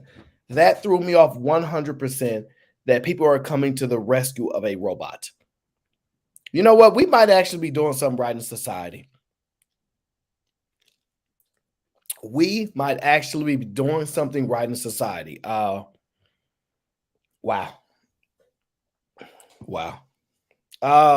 Who sent me Cash App? Oh, Love C. Thank you for the Cash App, Love C. I appreciate it. I have to tell you guys, I'm getting proud. The videos always start off where it's like a small glimpse of hope. We like this. We doomed as a society, and then all of a sudden, human beings come together, and we protect the robots, and we're back again. I'm impressed. I'm impressed. Now, let me see here. Let me get to the thing that I really want to talk about. ESPN bets. This is the thing that I really want to talk about, right? Because a lot of you guys know that I am a shareholder in Disney, which is the parent company of ESPN, right? Let's talk about this for a second. This is really what you guys want to talk about anyway, right?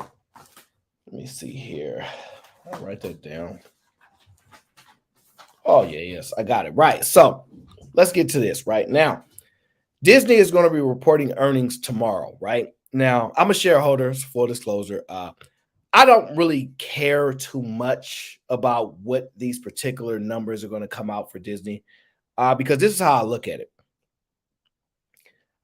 In the short term, they're going to be experiencing difficulties because the business model it requires a lot of travel, a lot of the case, a lot of tourism, a lot of things for the business to go right as far as the theme parks, right? What I am expecting is to see that the layoffs will have a similar impact as what Meta did, right? So y'all remember when Meta, everybody was like, and I'm a shareholder in Meta too. Everybody thought Meta was done. Oh, look at it. It went from close to almost $1 trillion corporation and fell back down to like a couple hundred billion, right? And everybody was just off the bandwagon because Zuck was spending a lot of money. Zuck was spending a lot of money on the reality labs, right? And he needs to spend that money because he needs to stay ahead of the curve. Now, the one thing about Zuck that you guys have to understand is that his genius lies in his ability to maximize his user base, right? So, for example, right, the thing that's so good about what Meta does is that they have 1 billion users. And what they have is with Instagram, they created Threads as competition for Twitter, or now known as X, right? And to me, that was strategic because Mark Zuckerberg had met with Elon Musk. And after that, like a week later, Threads was talking about they're going to launch. That's not a coincidence, right? I think Elon needed the competition again for whatever reason. He has a plan. I don't know what it is. But also they're going to do a boxing match. I think that's dumb, but it is very popular. So we'll see how that goes out. But here's the part you need to understand. Meta has an ecosystem where they utilize their users and they can funnel them to another platform, i.e. they can use Facebook users and funnel them to Instagram, right? The same amount of users, and what they do is they make it very easy. You already have a user profile set up. It's very, very easy to funnel you over to a different platform that they can monetize. So they funnel Instagram people. If y'all go on your Instagram right now, y'all can probably hit like the settings tab, and it'll pop up Threads somewhere, and you can already navigate. You can already navigate to get onto Threads, right? They're just moving users, adding more to their user control, right?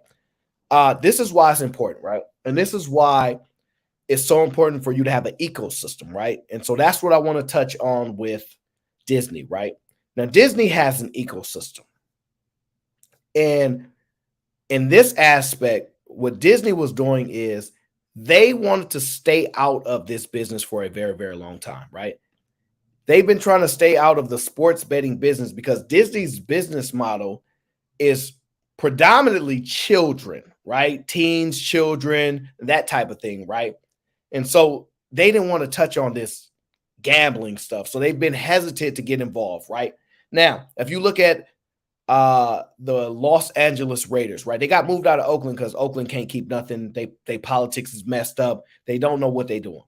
They ran the Warriors out of Oakland and moved them to San Francisco because SF got more money. And then they moved the Raiders to Las Vegas. They never wanted a team in Vegas. They never, ever wanted a team in Vegas because of fear of gambling. However, they're starting to run out of ways to make money. And gambling is something that is a huge opportunity, right? It's a huge opportunity. So one thing that when I look at investments, I look at addiction, things that are addictive, social media, extremely addictive, gambling, extremely addictive, food, extremely addictive. All these things is what some of the things are. When I look at the ecosystem that Disney has, when you look at ESPN, in which they control, they have been having trouble navigating ESPN, right? They've been having a whole lot of trouble monetizing ESPN because they've been losing users year over year, right? They just have. And they've been having a very difficult time finding ways to strategically monetize ESPN. Oh, shoot. Shout out to Sherelle. She said, I'm the sponsor. I'm the sponsor. Use me. Excuse me, Miss Sherelle, you the sponsor of the show. Excuse me, get your about your way. I don't want no trouble here. Sherelle said, I'm the sponsor of the show. Thank you, Miss Sherelle. She says, I'm the sponsor of the show. I love you so much, brother. Keep being amazing. And thank you for always being there for me. Twins for life. Oh, no doubt. No doubt. You just make sure you be nice to everybody in the chat now, okay? I'm glad you're back. And thank you for supporting the show. Thank you for being the sponsor of the show. It means a lot. And as y'all know, gang. Now, this is the cool part, right? ESPN, somebody can look this up for me, right? I've already done it, but it's fun for y'all. You can look up the monthly users that ESPN has, right? And it's probably going to be around 20 million users, whatever the case is, right? Now, they can finally find a way to monetize ESPN, right? Let me give you some examples. If you look at sports betting, right? ESPN they've been looking for strategic partners to find a way to utilize ESPN, and they've been running out of ideas, right? Now, if you look at fantasy sports, baseball, football, basketball, whatever you want to look at the fantasy, it's a big thing. They love this fantasy freaking game stuff. They love this stuff. Now, ESPN, they consider the worldwide leader in sports, right? But they've been having trouble trying to mechanize this system. Like, they have a streaming service, but most people don't want to pay exactly for that.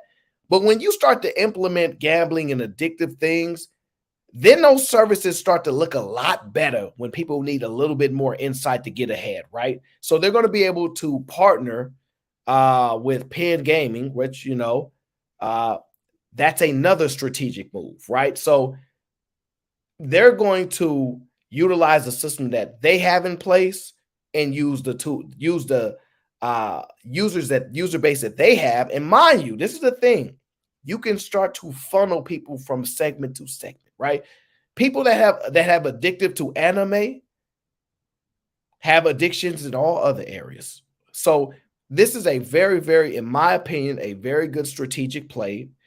Finally, by Bob Iger, who just came back and he's already doing phenomenal things at Disney. I'm excited. I'm not sure what to expect with earnings tomorrow. I do not care if the stock goes down, me personally, because I just expect this to be a type of situation where most people think that it's over with, it's going away, and it'll be back up. Let me see here. So shout out to my brother Stan. He says ESPN's previous best month was January 2020 with 117 million users. And the previous sports category record was 118. So about 118 million users. I know it's down, especially on a monthly basis, to about 20 million. But that's because they haven't put a system together where those people that really watch this stuff want to bet on things.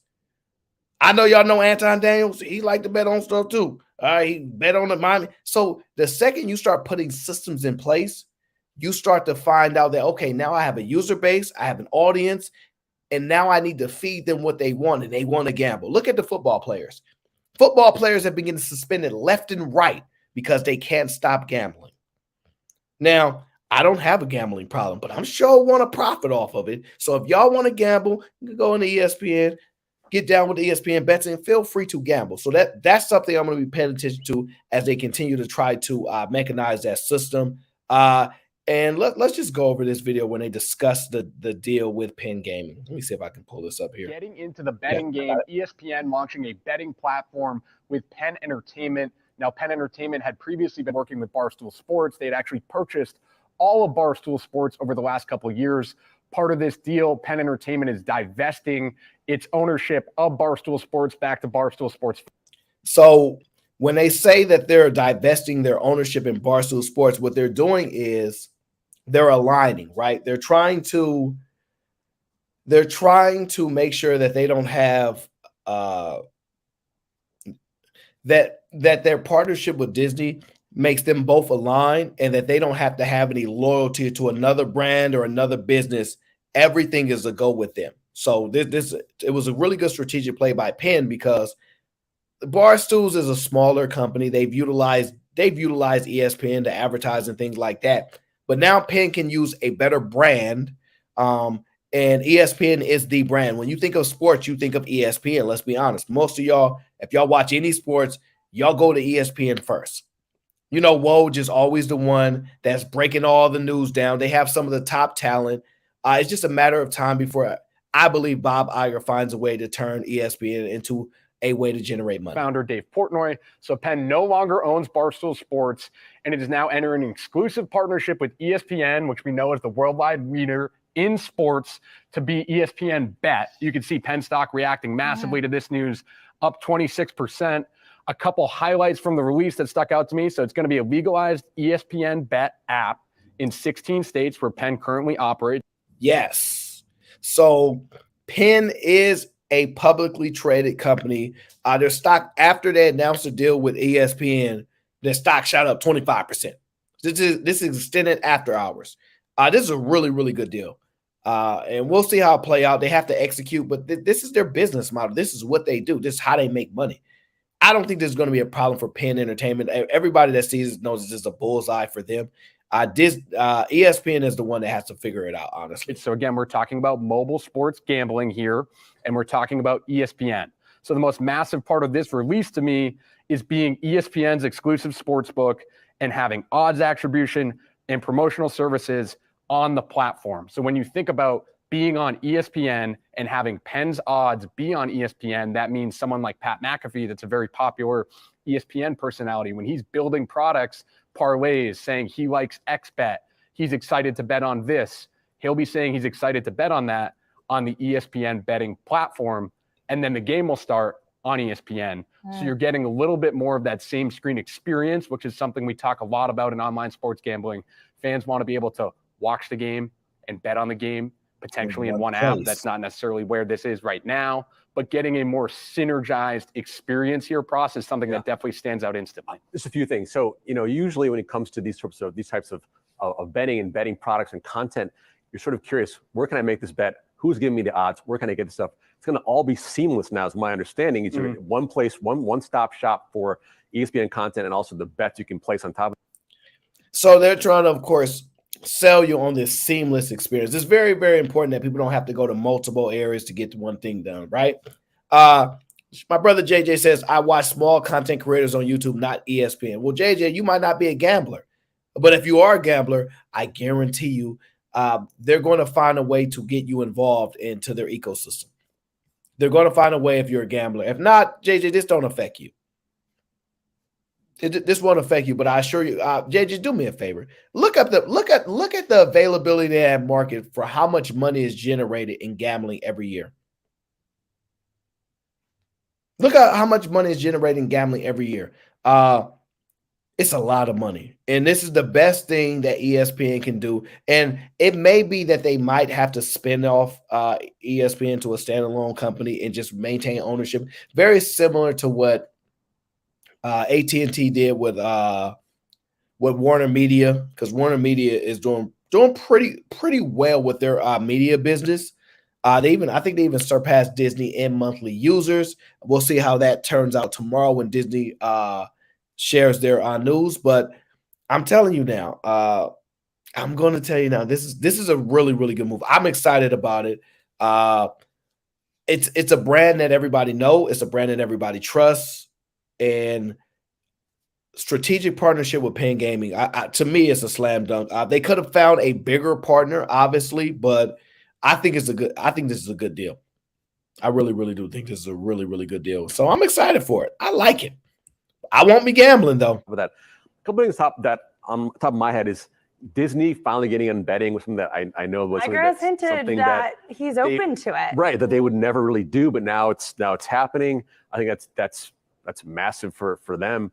But yeah, I think that's such a great scene. Oh yeah, over the top stuff you mentioned, right? What about when I'm watching the ESPN product and then they can fly in-game bet, right? It can be done via ESPN bet. I mean, the integration of it is we're just scratching the surface of that stuff right now. And can we pull up a DraftKings chart? Because this is interesting. After hours, we're down 8%. Yeah. So you see that competition. You see how ESPN entering the fold, how that's going to shake things up in the sports betting world. I mean, this is pretty big news. We were all excited when it was first announced because this had been something that had been teased. Of course, ESPN as well has been questioned about turning fully over the top the endeavors there. Bob Iger said he's looking for strategic partners in that. Now we have the sports betting move, which you wonder if you can incorporate sports betting as you're watching on the streaming app. If Exactly. You do that It's one of the real major things In that a real lot time. of these companies Using the have remote. spent on. Right. Do you guys not realize that you can do betting on play-by-play? Let me give you an example. I'm not saying it's going to happen, but let me give you an example. Let's say you're watching it. Your information is already stored. Listen, man. Could you imagine? Look at these. Listen, man. If y'all know gamblers, right? Could you imagine betting on if they're gonna throw the ball or run the ball? And think about it. Look at a timer. Next play is going to start in the next 10, 15 seconds. You got 15 seconds to pick run or pass, incomplete or catch. Man, you could bet $1. Oh, man, you guys got to look farther ahead than this, man. This stuff is about to be crazy, man. I'm glad I don't have gambling problems, but JJ, you know what I'm talking about, brother. It's about to be crazy. Man, you can gamble on so many things, and it's just a matter of time. I can see this going really, really well. Disney does have other issues as far as getting people to their theme parks and stuff like that, but I believe that stuff can be all solved in due time because in situations like this, people go through their emotions and ups and downs, but over time, people forget everything. JJ, people forget everything over time. People didn't want to wear no Tommy Hilfiger for a long time, remember? Because they thought he said something that he never said. People forget over time, okay?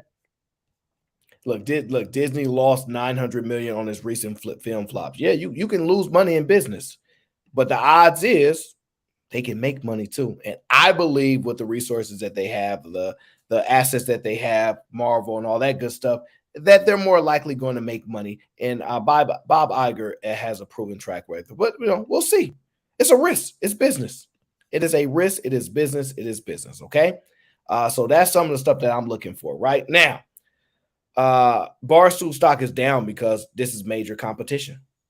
This is major competition, and y'all can say whatever y'all want, but when they start putting these, We talk a lot about sports gambling marketing, right? We'll And these change the companies game. have spent a lot to get their names in the right places. One of FanDuel's favorite things to talk about, FanDuel's the market leader. It's owned by Flutter Entertainment, which is in London. One of their favorite things to talk about is their prominence on the TNT NBA broadcast. Charles Barkley does a parlay. He says, go bet on it on FanDuel. Fans love Charles Barkley. He's very funny. So then they go and do that. And he's a they've seen, gambler. right. And they've seen direct increases, though, when you're able to do something on screen. People are watching that pregame and then get into it. It's why FanDuel tried to get into content. It's why DraftKings has gotten into content a little bit. And now you see this move. ESPN was always going to be the ideal place. These guys have been advertising on ESPN. They want to be on ESPN. It's like the reversal, right? You start with content and then you get into sports betting. Yeah. Y'all got to pay attention to the plays. Keisha says the writer strike is definitely going to hurt Disney. I bet you think so. I've been talking to some people. They can write. Look, this technology can write scripts. They won't need a lot of you script writers no more. Keep playing with these organizations, these businesses, right? And y'all gonna find out that they don't need y'all as much as you need them. Keep playing with them if you want to. You know how we thought that, hey, we just go on strike. And then they like, well, looks like we're going to have cashless transactions. Hey, it looks like we're not going to have no cashiers. Keep playing with these companies and think that you're going to defeat them. Go back and study the histories. These corporations, these companies never lose. So, Keisha, you might be an actress and you might need these companies for employment, but let me assure you, going on strike is going to hurt you in the long run, not them. They will find AI to write. Oh, look, they say AI writes dumb crap. You'll see. Keep playing. Why y'all so afraid that jobs going to be gone if you don't think AI going to be doing this stuff? Y'all just don't know. And you think AI writes dumb stuff right now because you're looking for year 1 and year 2. When you make investments, you have to look 10 years out. When these people that are investing in self-driving vehicles, people that are investing in these stuff, they're not looking 2 years, 3 years out. They're going much farther than that. Listen, Kobe Jordan, I do not know if sports are rigged. It's none of my business. And if it is, people still gonna bet. So what does it matter? Even if it is, people still gonna bet, Kobe Jordan. Just to be honest, right? They're still going to bet. So y'all sit there and think that this strike is gonna hurt Disney. Sure, in the short term, it might. But you know what businesses do when you put an impediment in their business? They develop a way around it. So y'all want to strike at GM or y'all want to strike at Toyota? We gonna move the business outside the country. We gonna go to another country where they don't do strikes at. Listen, we'll come back to this a different day and see who's right or wrong. We'll come back. No, listen, Sherelle, it's not just about Disney. It's about business. It's about business. We'll see, because you can lose in business. We'll see who wins who the people win or the corporations win. We'll see who win at the end of the day. Oh, who's the greatest screenwriter ever? Oh, don't know your name. We don't know you, Mr. Screenwriter. We don't know who you are. The extras that's in these movies, we don't remember y'all. We know some of y'all make like 20 grand a year because we saw this person was talking about that this strike is hurting them and all that good stuff. We don't remember you. We don't know you. You might be listed on the what does it say when they do the scenes at the end? Oh, no, I've already seen that interview. Iger has already said it's going to have long-lasting effect. Yes, but did he say that the business is going to be done, or did he say what y'all needed to hear? That it's going to have long-lasting? It is, and these long-lasting effects is we're going to have to figure out a way to run this business in lieu of people being prepared to do it. So go look at the job openings that they have. Go look at it. Go start seeing how they have all these different people to do these jobs, and now they're going to start having 1 or 2 people do these jobs. Keep thinking y'all more important than y'all are, and you're going to find out the business. Because let me just tell you this now. Captain America ain't missing no checks. All right? Iron Man ain't missing no checks.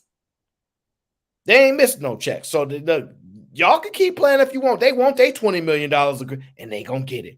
And they can find any random person to go be a register at the Starbucks in the movie. They find any random person right now. Hey, can you go over here and stand next to the register and just say, what would you like? So keep on playing. Oh, Keisha says, he said it's bad time for the strike because they're still hurting for the pandemic. You're absolutely right. You're absolutely right. They are still hurting from the pandemic. Nobody's arguing against that. Most businesses are. A lot of businesses are going out of business. So so if it hurts the business, right? Isn't that one less place for you to work?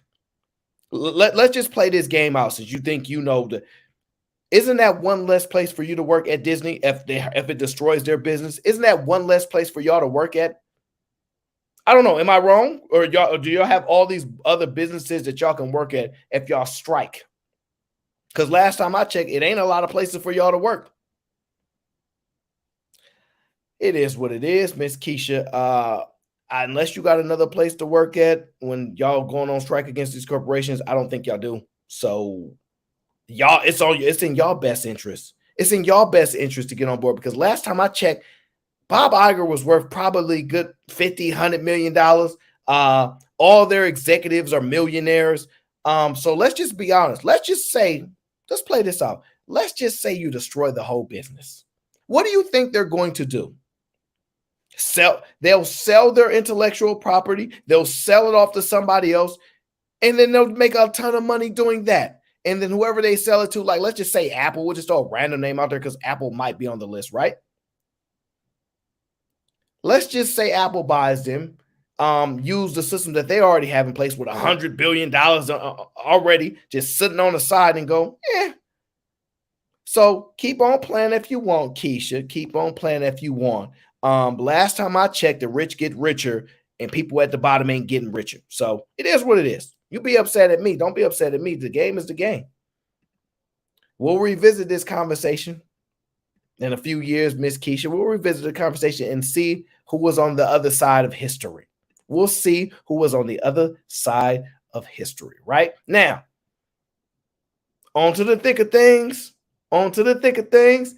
I want to discuss this before I get out of town, right? Now, let me see here. Let me pull this up. I'm going to close that out.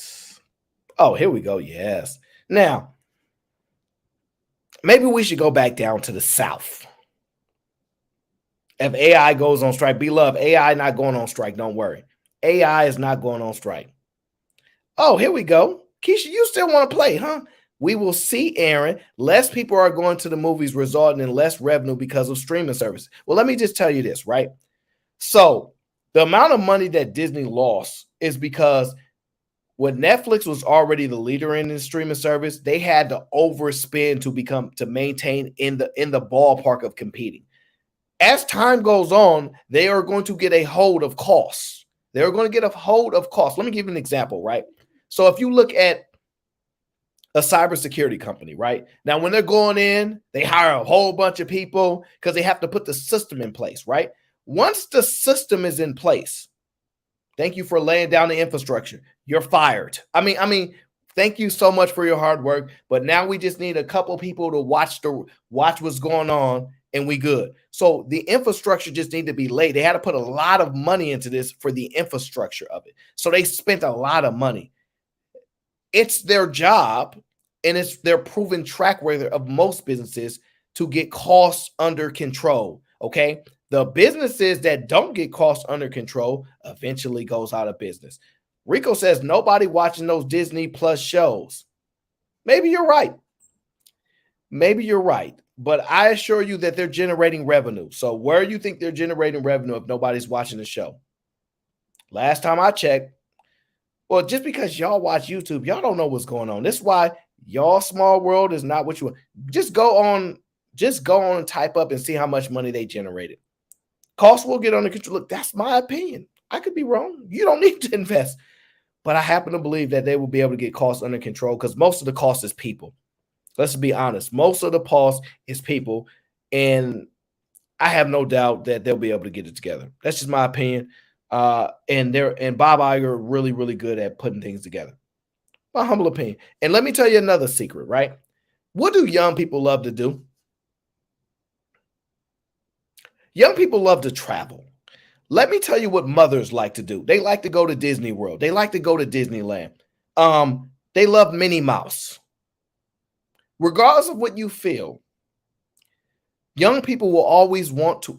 This particular generation values experience over money.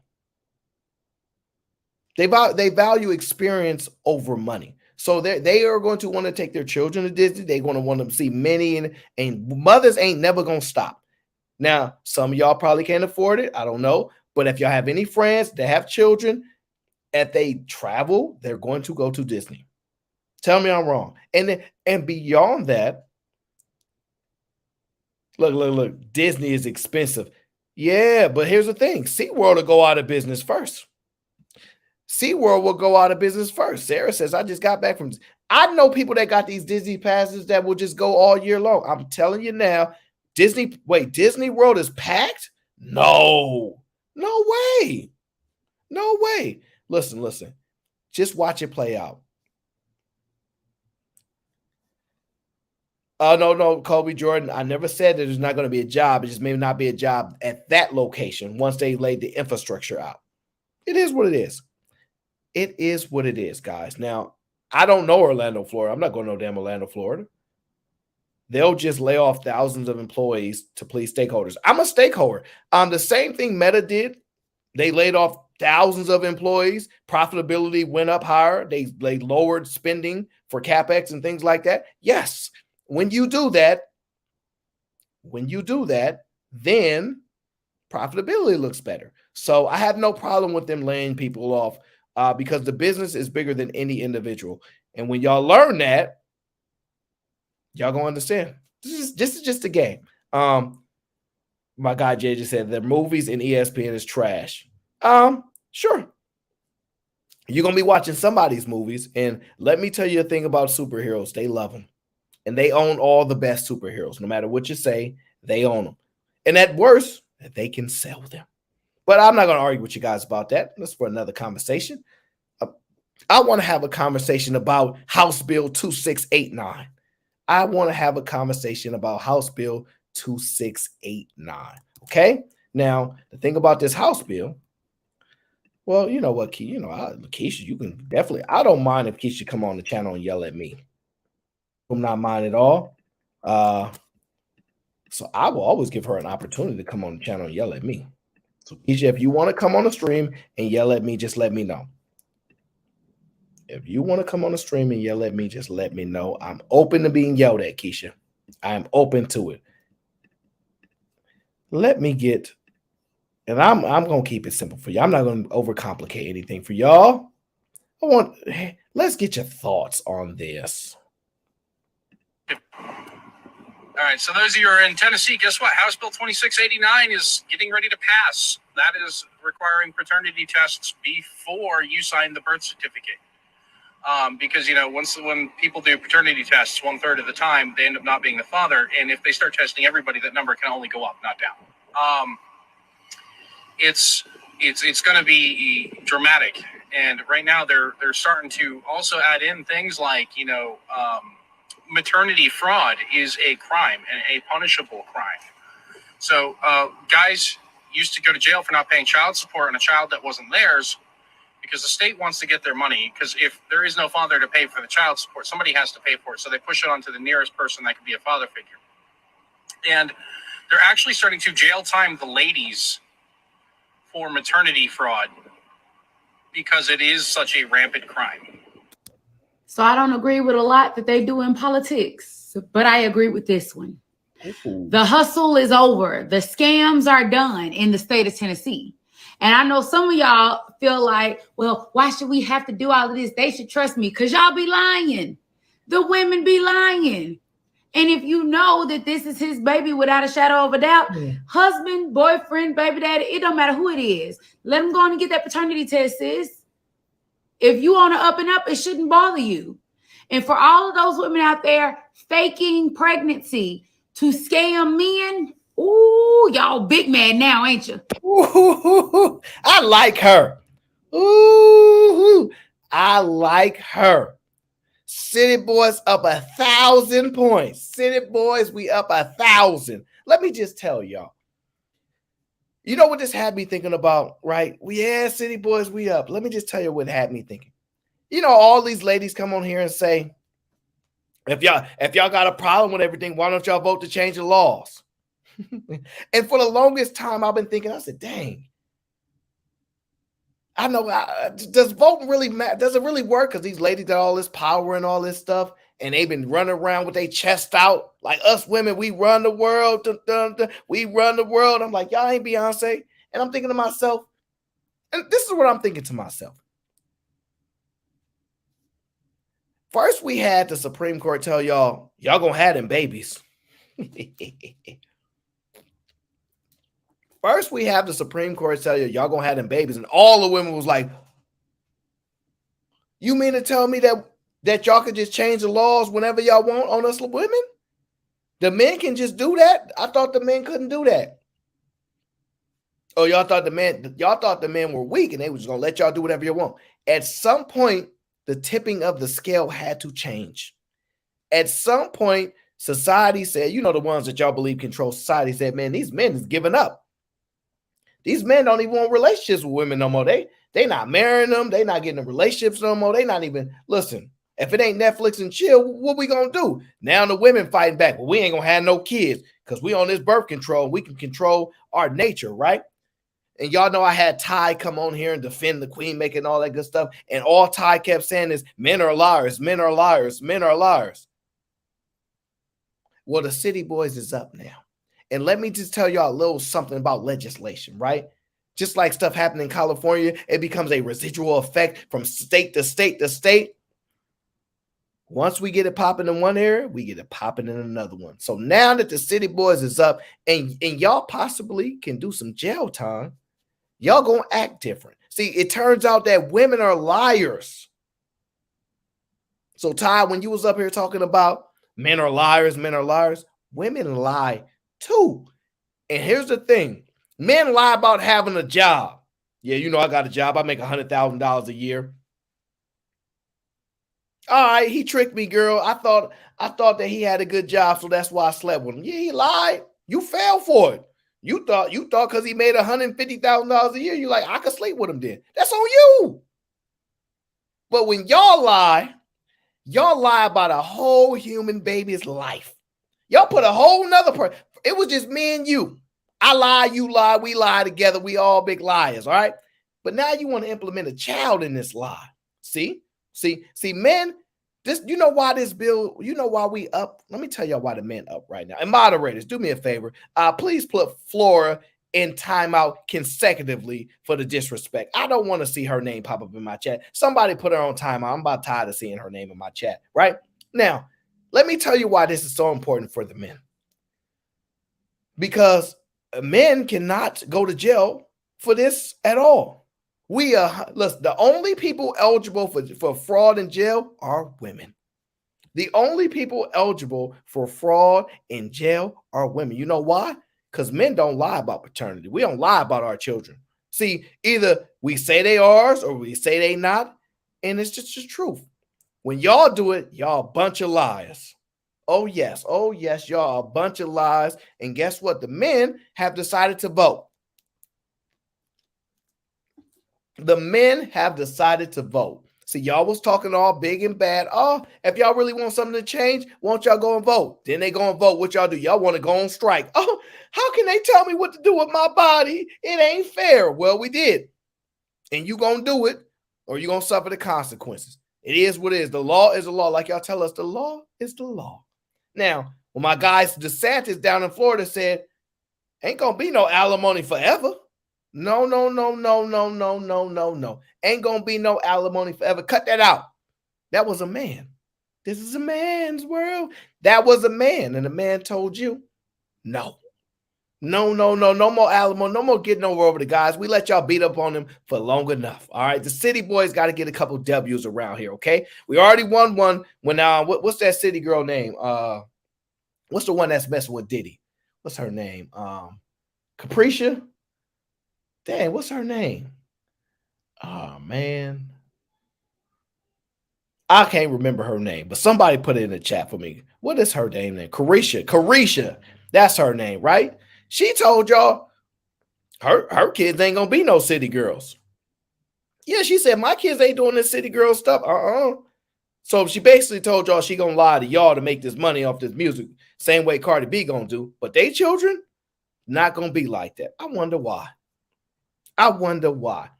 Sarah says no sex before marriage law since no one can act right. A mess.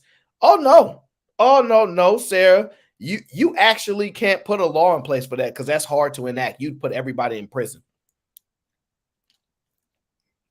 You wouldn't be able to, like, there's really, in America, it's almost impossible to do that because you put everybody in prison. And in another country, maybe like Saudi Arabia, you probably can get away with that, but not in America. So there will be no laws about sex before marriage. Sorry, ladies. Not going to happen. Not going to happen. All that's going to happen is you're going to learn the truth, ladies. This is the truth. And I'm just being dead honest with y'all. The dead honest, Osnika, she reaching. The dead honest truth is this.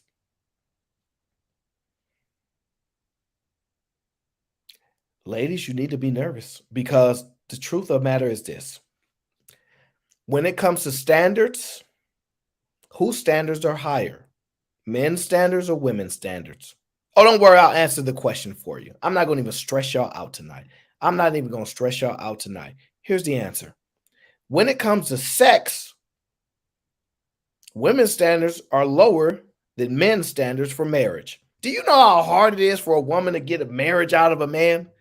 Y'all dang near pulling y'all hair out with grays trying to get a man that's broke to marry y'all. How you ain't gonna marry me and you broke?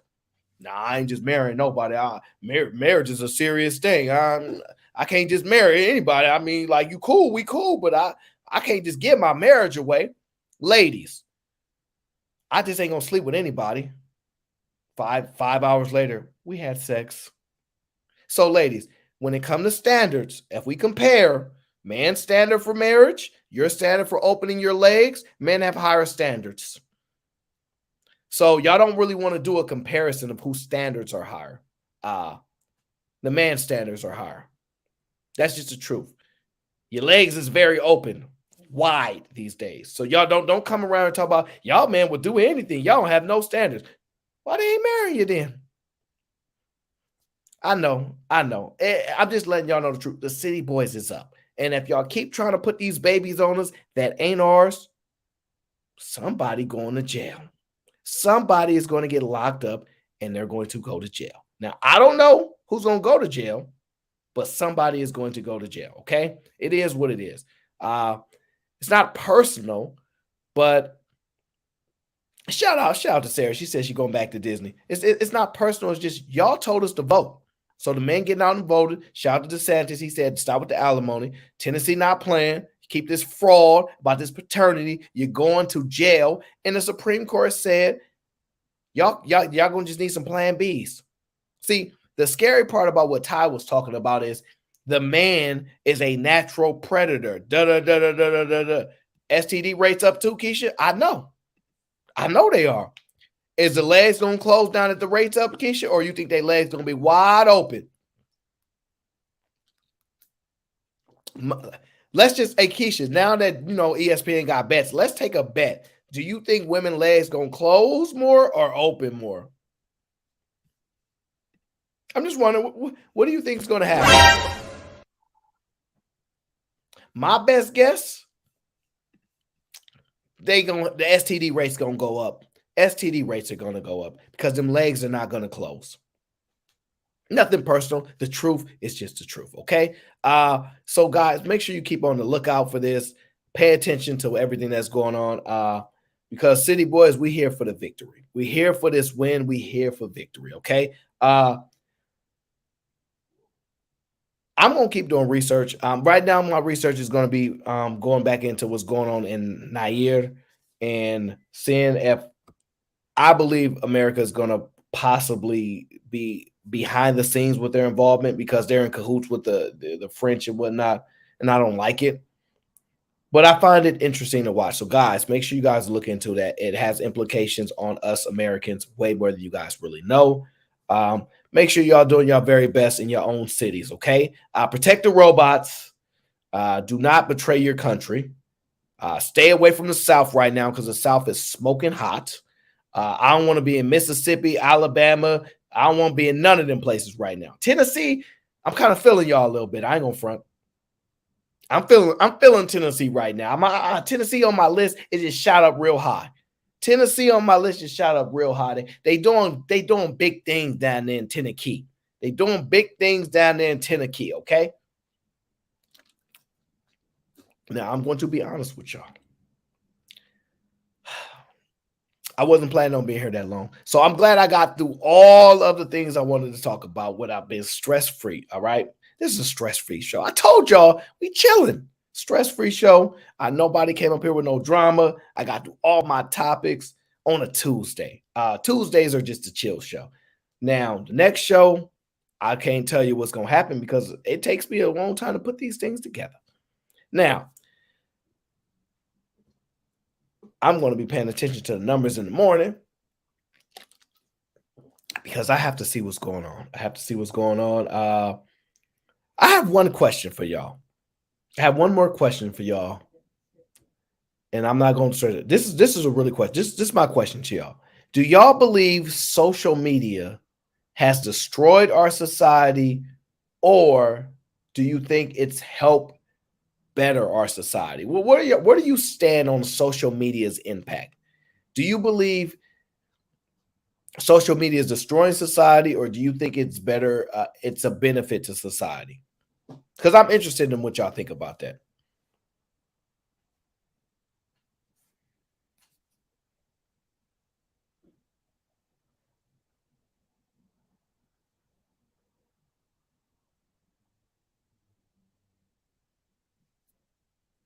A lot of y'all say destroyed society. Wow.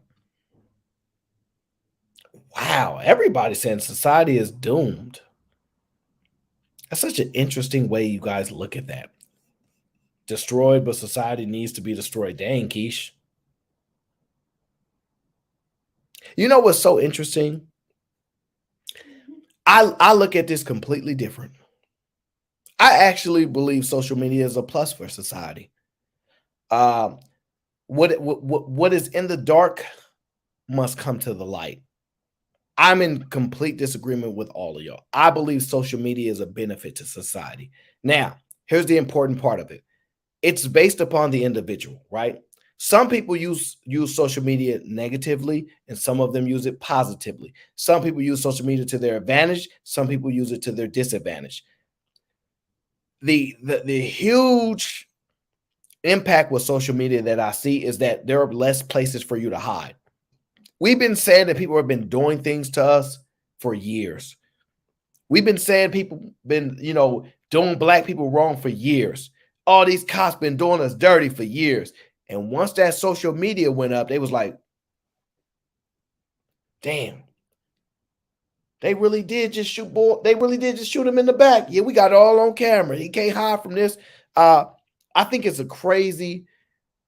all about your perspective and how you see things. Let me give you an example. When the whole thing went down in Alabama, right? You got the kids swimming. You got the kids swimming off the boat. I was around before social media, Lady N. All right, don't play with me. And what happened to those people that was punching on that black guy? You had people on social media look up where they worked. You had people look up their business, write bad reports, try to get the teacher fired. That you cannot hide anymore. I'm not saying that it was a racial thing. I do not know. I know it eventually became one, or that pushed the narrative, but you can't hide. Things that are in the dark come to the light now. So when y'all want to hide this, and you got people that's doing crime all on Facebook, like, yeah, I'm about to come through your hood in 30 minutes. You got people telling on themselves. You got everybody being a cameraman. You got people that can get paid to see Kanye West and get some specialized footage and make 10 grand. Trust me that the explosion of social media, the explosion of technology is a good thing for society, depending on how you think and who you are. You guys just have no idea, depending on which side that you're on. If you leverage social media properly, it is a net benefit. How many freaking times have you seen an 18-year-old say, I got 60 million people on TikTok, and now I can go from working a job I hate to leveraging that to being able to do something I like? I'm not saying everybody does it, but can you imagine that we now have another source, another opportunity that we never had before? Now, I know what you're thinking, to what detriment, right? People don't live in the moment anymore. I agree with that. When I don't really take them, I've taken like one trip outside of the country. I really don't care for travel. I didn't post anything on social media. I believe in experiencing the moment, but I'm a different generation, right? If people don't want to experience in the moment anymore, they shouldn't have to. We had a generation that did the in the moment stuff. It's a new generation. Let them be different. We hold on to ideals so long that it no longer becomes beneficial for the people that are living this particular time. Like when we go back and look at the 1920s and see those old pictures, it is cool. It is cool to see some of the first car models, some of the first homes built. It is really cool. But we're in a different time now. We have a different generation. We don't have to push those old ideas on this new generation. I know we want to do it selfishly, but it's okay to be different. It's 100% okay to be different. And I actually like it. So I think the technology explosion is a beautiful thing. I love the fact that if you hate your job, you can drive your car for Uber or Lyft and make some money. I like that you can deliver groceries for Instacart, DoorDash, whatever the case is, and make some money. The leverage of technology and the leverage of social media is a net positive. It's just not right now because we don't know how to behave. We all living through the invention of it, right? So social media literally got invented in our lifetime. Think about this, y'all. Social media was invented in our lifetime. So we're living in it. So when you experience something, we feel the impact directly. There's no reflection. But when we go back and look at the reflection of the advantages of technology, you know what we say? Wow, can you believe it took, that airplane 20 hours to fly something that an airplane can do in 3 hours now? Do y'all not see the advantage of that? Stuff that took hours and hours and hours can be done in minutes. I want you guys not to get so caught up and wrapped up of the experience that you're feeling in real time that you're not able to be like, wow, and in 5 years from now, this can be very different. This can be a really good thing, or this can be a bad thing. But I think if you leverage it a certain way and you look for the positive things and you experience that, let other people have negative. Everybody don't get the positive out. Everybody doesn't get the positive experience in life. We all get different experiences, and it's based upon your mindset, right? So the way I look at social media, and don't get me wrong, there's some bad things that we have to deal with, right? Let me see. Kobe said the internet destroyed the black family. Maine being tipped with IG models is devastating. Let me be very, very clear. The families that got destroyed the most are white families. Black people, we always been struggling. Let's be honest. Even with families in tech, we always been struggling. But if you go on YouTube right now and you see your favorite YouTube couple, there's people making a living out of being a YouTube couple. And whether you think it's cheesy, corny, or whatever the case is, they can make money by showcasing their family. And you get to determine whether you think that's cool or not. There's money involved in that. White people got their families destroyed the most. When you look at these congressmen, these people in political power, they the one really losing the most. It's just we think we the ones losing. I'm gonna say it's white people. Sorry, Kobe. I think it's white people. Sir James Brown says this generation use these old ideas still because any old ones suck. And in the movies and music, etc. I love music. I think music is some music is timeless. And I think you can listen to music from 20 years ago and then that stuff just do something different for your body. It's just do something different for your heart. Okay. I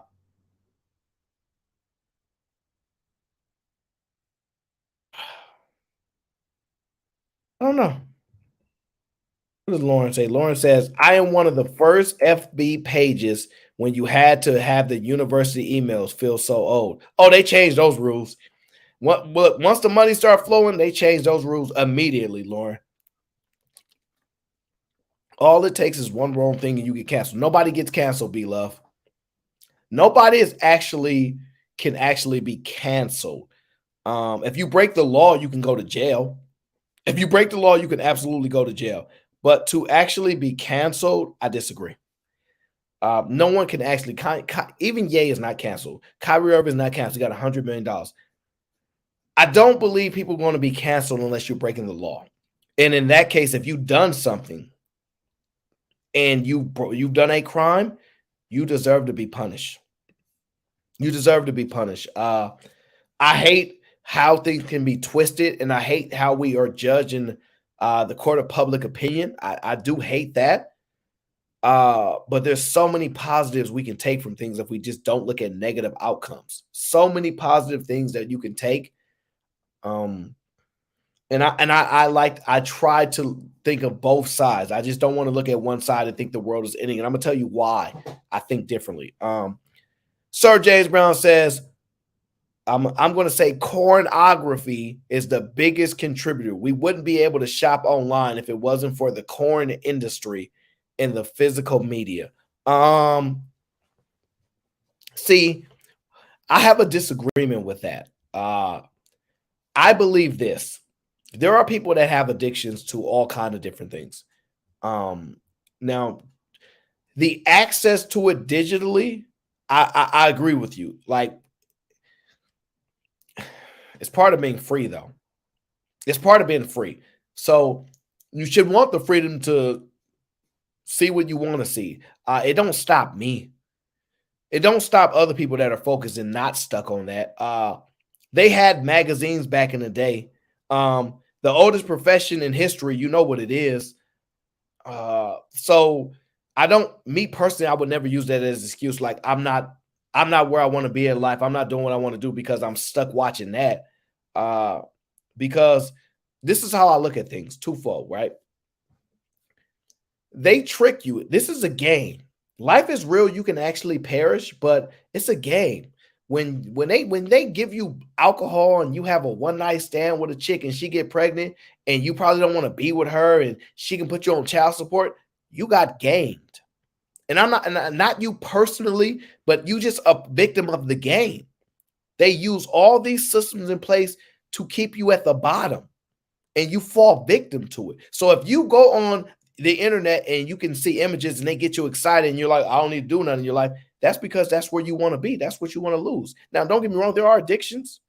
And I don't necessarily have an addiction, but I do understand how serious they are. And if you stuck with those type of addictions, you're going to lose in life. You're going to lose in life. It's very rare that you can beat that type of addiction. And life is very competitive. And so if you have an addiction to that and you lose and I win because I don't, I beat you. And I hate it has to be so cutthroat like that, but if you get caught up in that losing game, I win. My homie win. We win. You lose because you got caught up in it. So it is what it is, but I would not blame society on those aspects.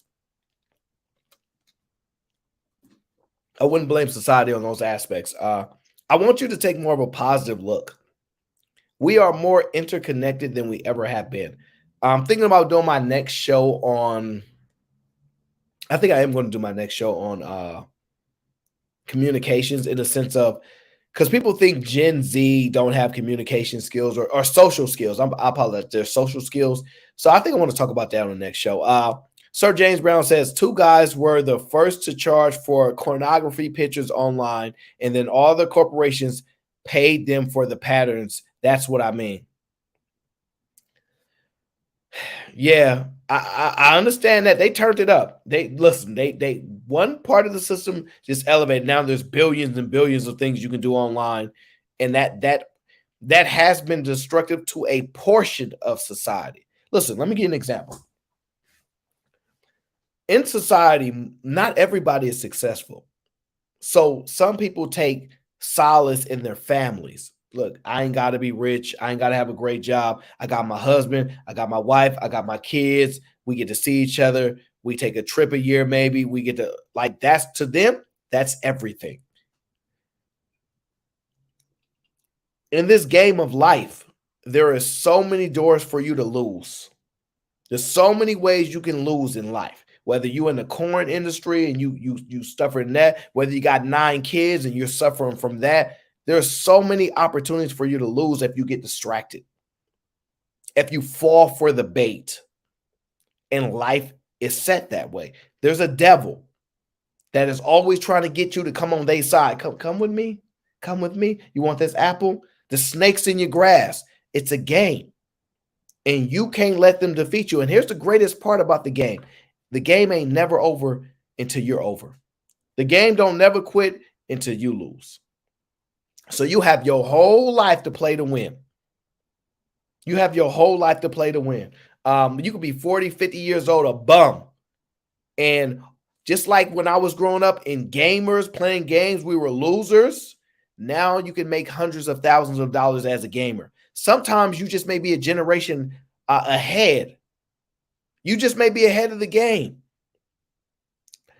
For example, Michael Jordan, I think all he made in the NBA was probably like somewhere like, I don't know, 60, 80 million dollars, right? I don't remember his whole salary for his whole career. You got a player that just signed for $300 million at like 27 years old. That's more money than Jordan ever did in his whole career. Somebody's going to do that in like 6 years. Sometimes you're just a generation ahead. Sometimes your skills, your talent is futuristic, and you just got to make it there to explore your talents. There are a lot of people that are really good at conversations, right? And then you be like, man, I think you'll be really good at a conversation. And they never had social media to talk to a bunch of people. Now they do, but they was doing this 10 years ago. So it's all how you view things and how you're willing to be fearless and leverage things. B-Love says kids don't play outside anymore. True. Part of the reason kids don't play outside anymore, B-Love, why is that? Did your kids play outside? Because I can tell you why kids don't play outside. Their parents are terrified. Their parents are scared. Prior to the 90s, the Amber Alert, whenever that came out, whenever that took the nation by storm, we all played outside. I played outside. No adults was watching us. We played outside. Nothing happened to us. We was living life. So I agree with you. Kids don't play outside anymore, but there's a reason for that because parents are overprotective. Well, I shouldn't even say overprotective. They are rightly protective. They just haven't found the right balance. There are a lot of weird people out there that put children at risk in which we never had experience before. We got more access to cars. We got more access to internet. Like people are more at risk than we ever have been. And parents are afraid for their children. So yes, those parents keep their kids in the house unless they can be there to supervise them, which they can't. So there's a lot of reasons to why people aren't outside playing. So like there's context to that. Sir James Brown says, Aaron, do you play to win with those chess pieces in your background? I love the game of chess. I am not any good at it personally, but I'm fascinated by the skill set of those who are grandmasters, some of the child prodigies. I watch a lot of YouTube videos, a lot of documentaries about some of the greatest chess players because I'm fascinated by the human mind. Anybody that knows me, that is what fascinates me. Behaviors in the human minds is my thing. I love watching how the mind works. I love watching how people think. I love watching how words impact people. That's my thing. So chess just happens to be something that I happen to be very fond of. I'm just not a great player at it, and I don't care to be.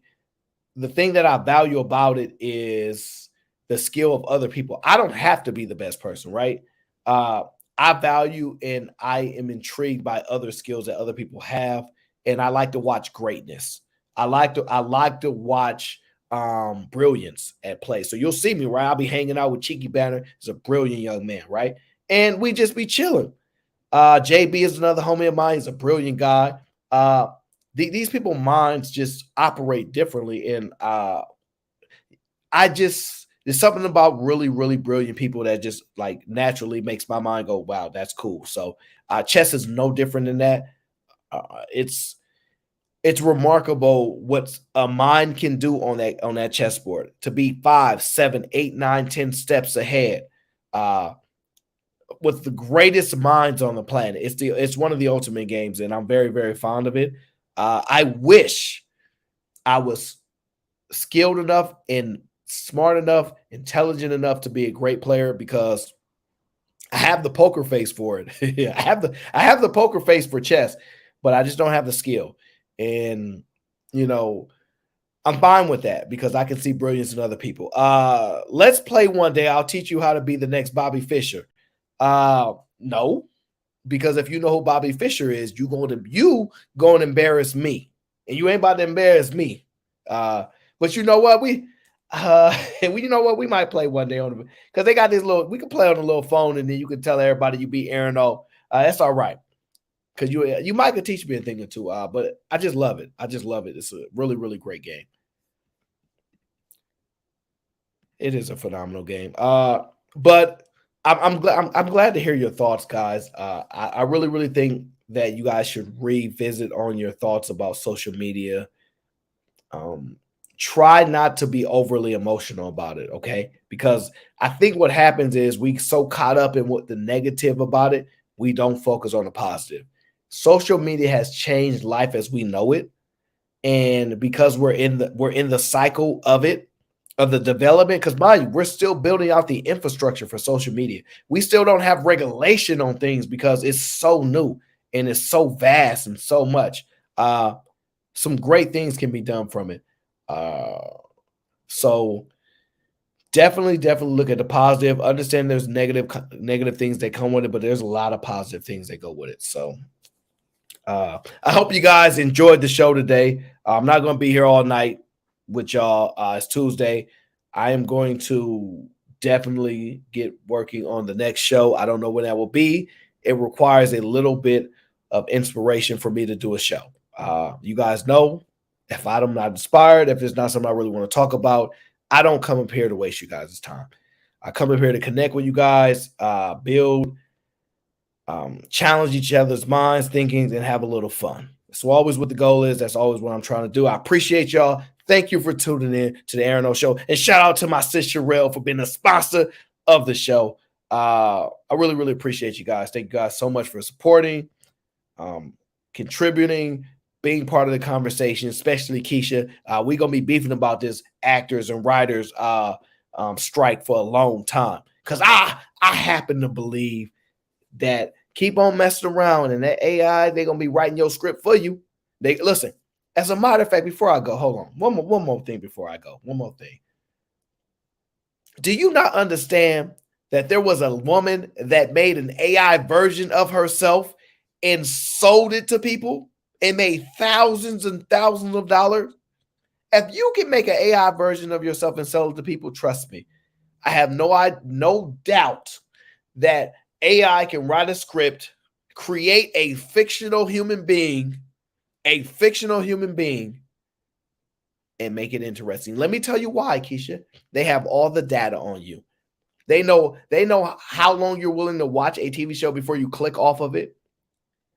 They know which characters are your favorite. They know what foods you like. They have all the data on you. If you don't think that they can build a model specifically for you, you have a lot to learn. And it may not be this year or next year, but I promise you, there are people way smarter than me working on that right now. And if I'm smart enough to know how to do that, I guarantee people smarter than me, way smarter than me, absolutely know how to do that. All right. I appreciate y'all. Thank y'all for tuning in to the Aaron O Show. Let me know what y'all think about my thumbnails. I'm trying to make my thumbnails look cool. I'm trying to look cool and all that good stuff. We'll figure it out. We'll see you guys on the next show. The Aaron O Show.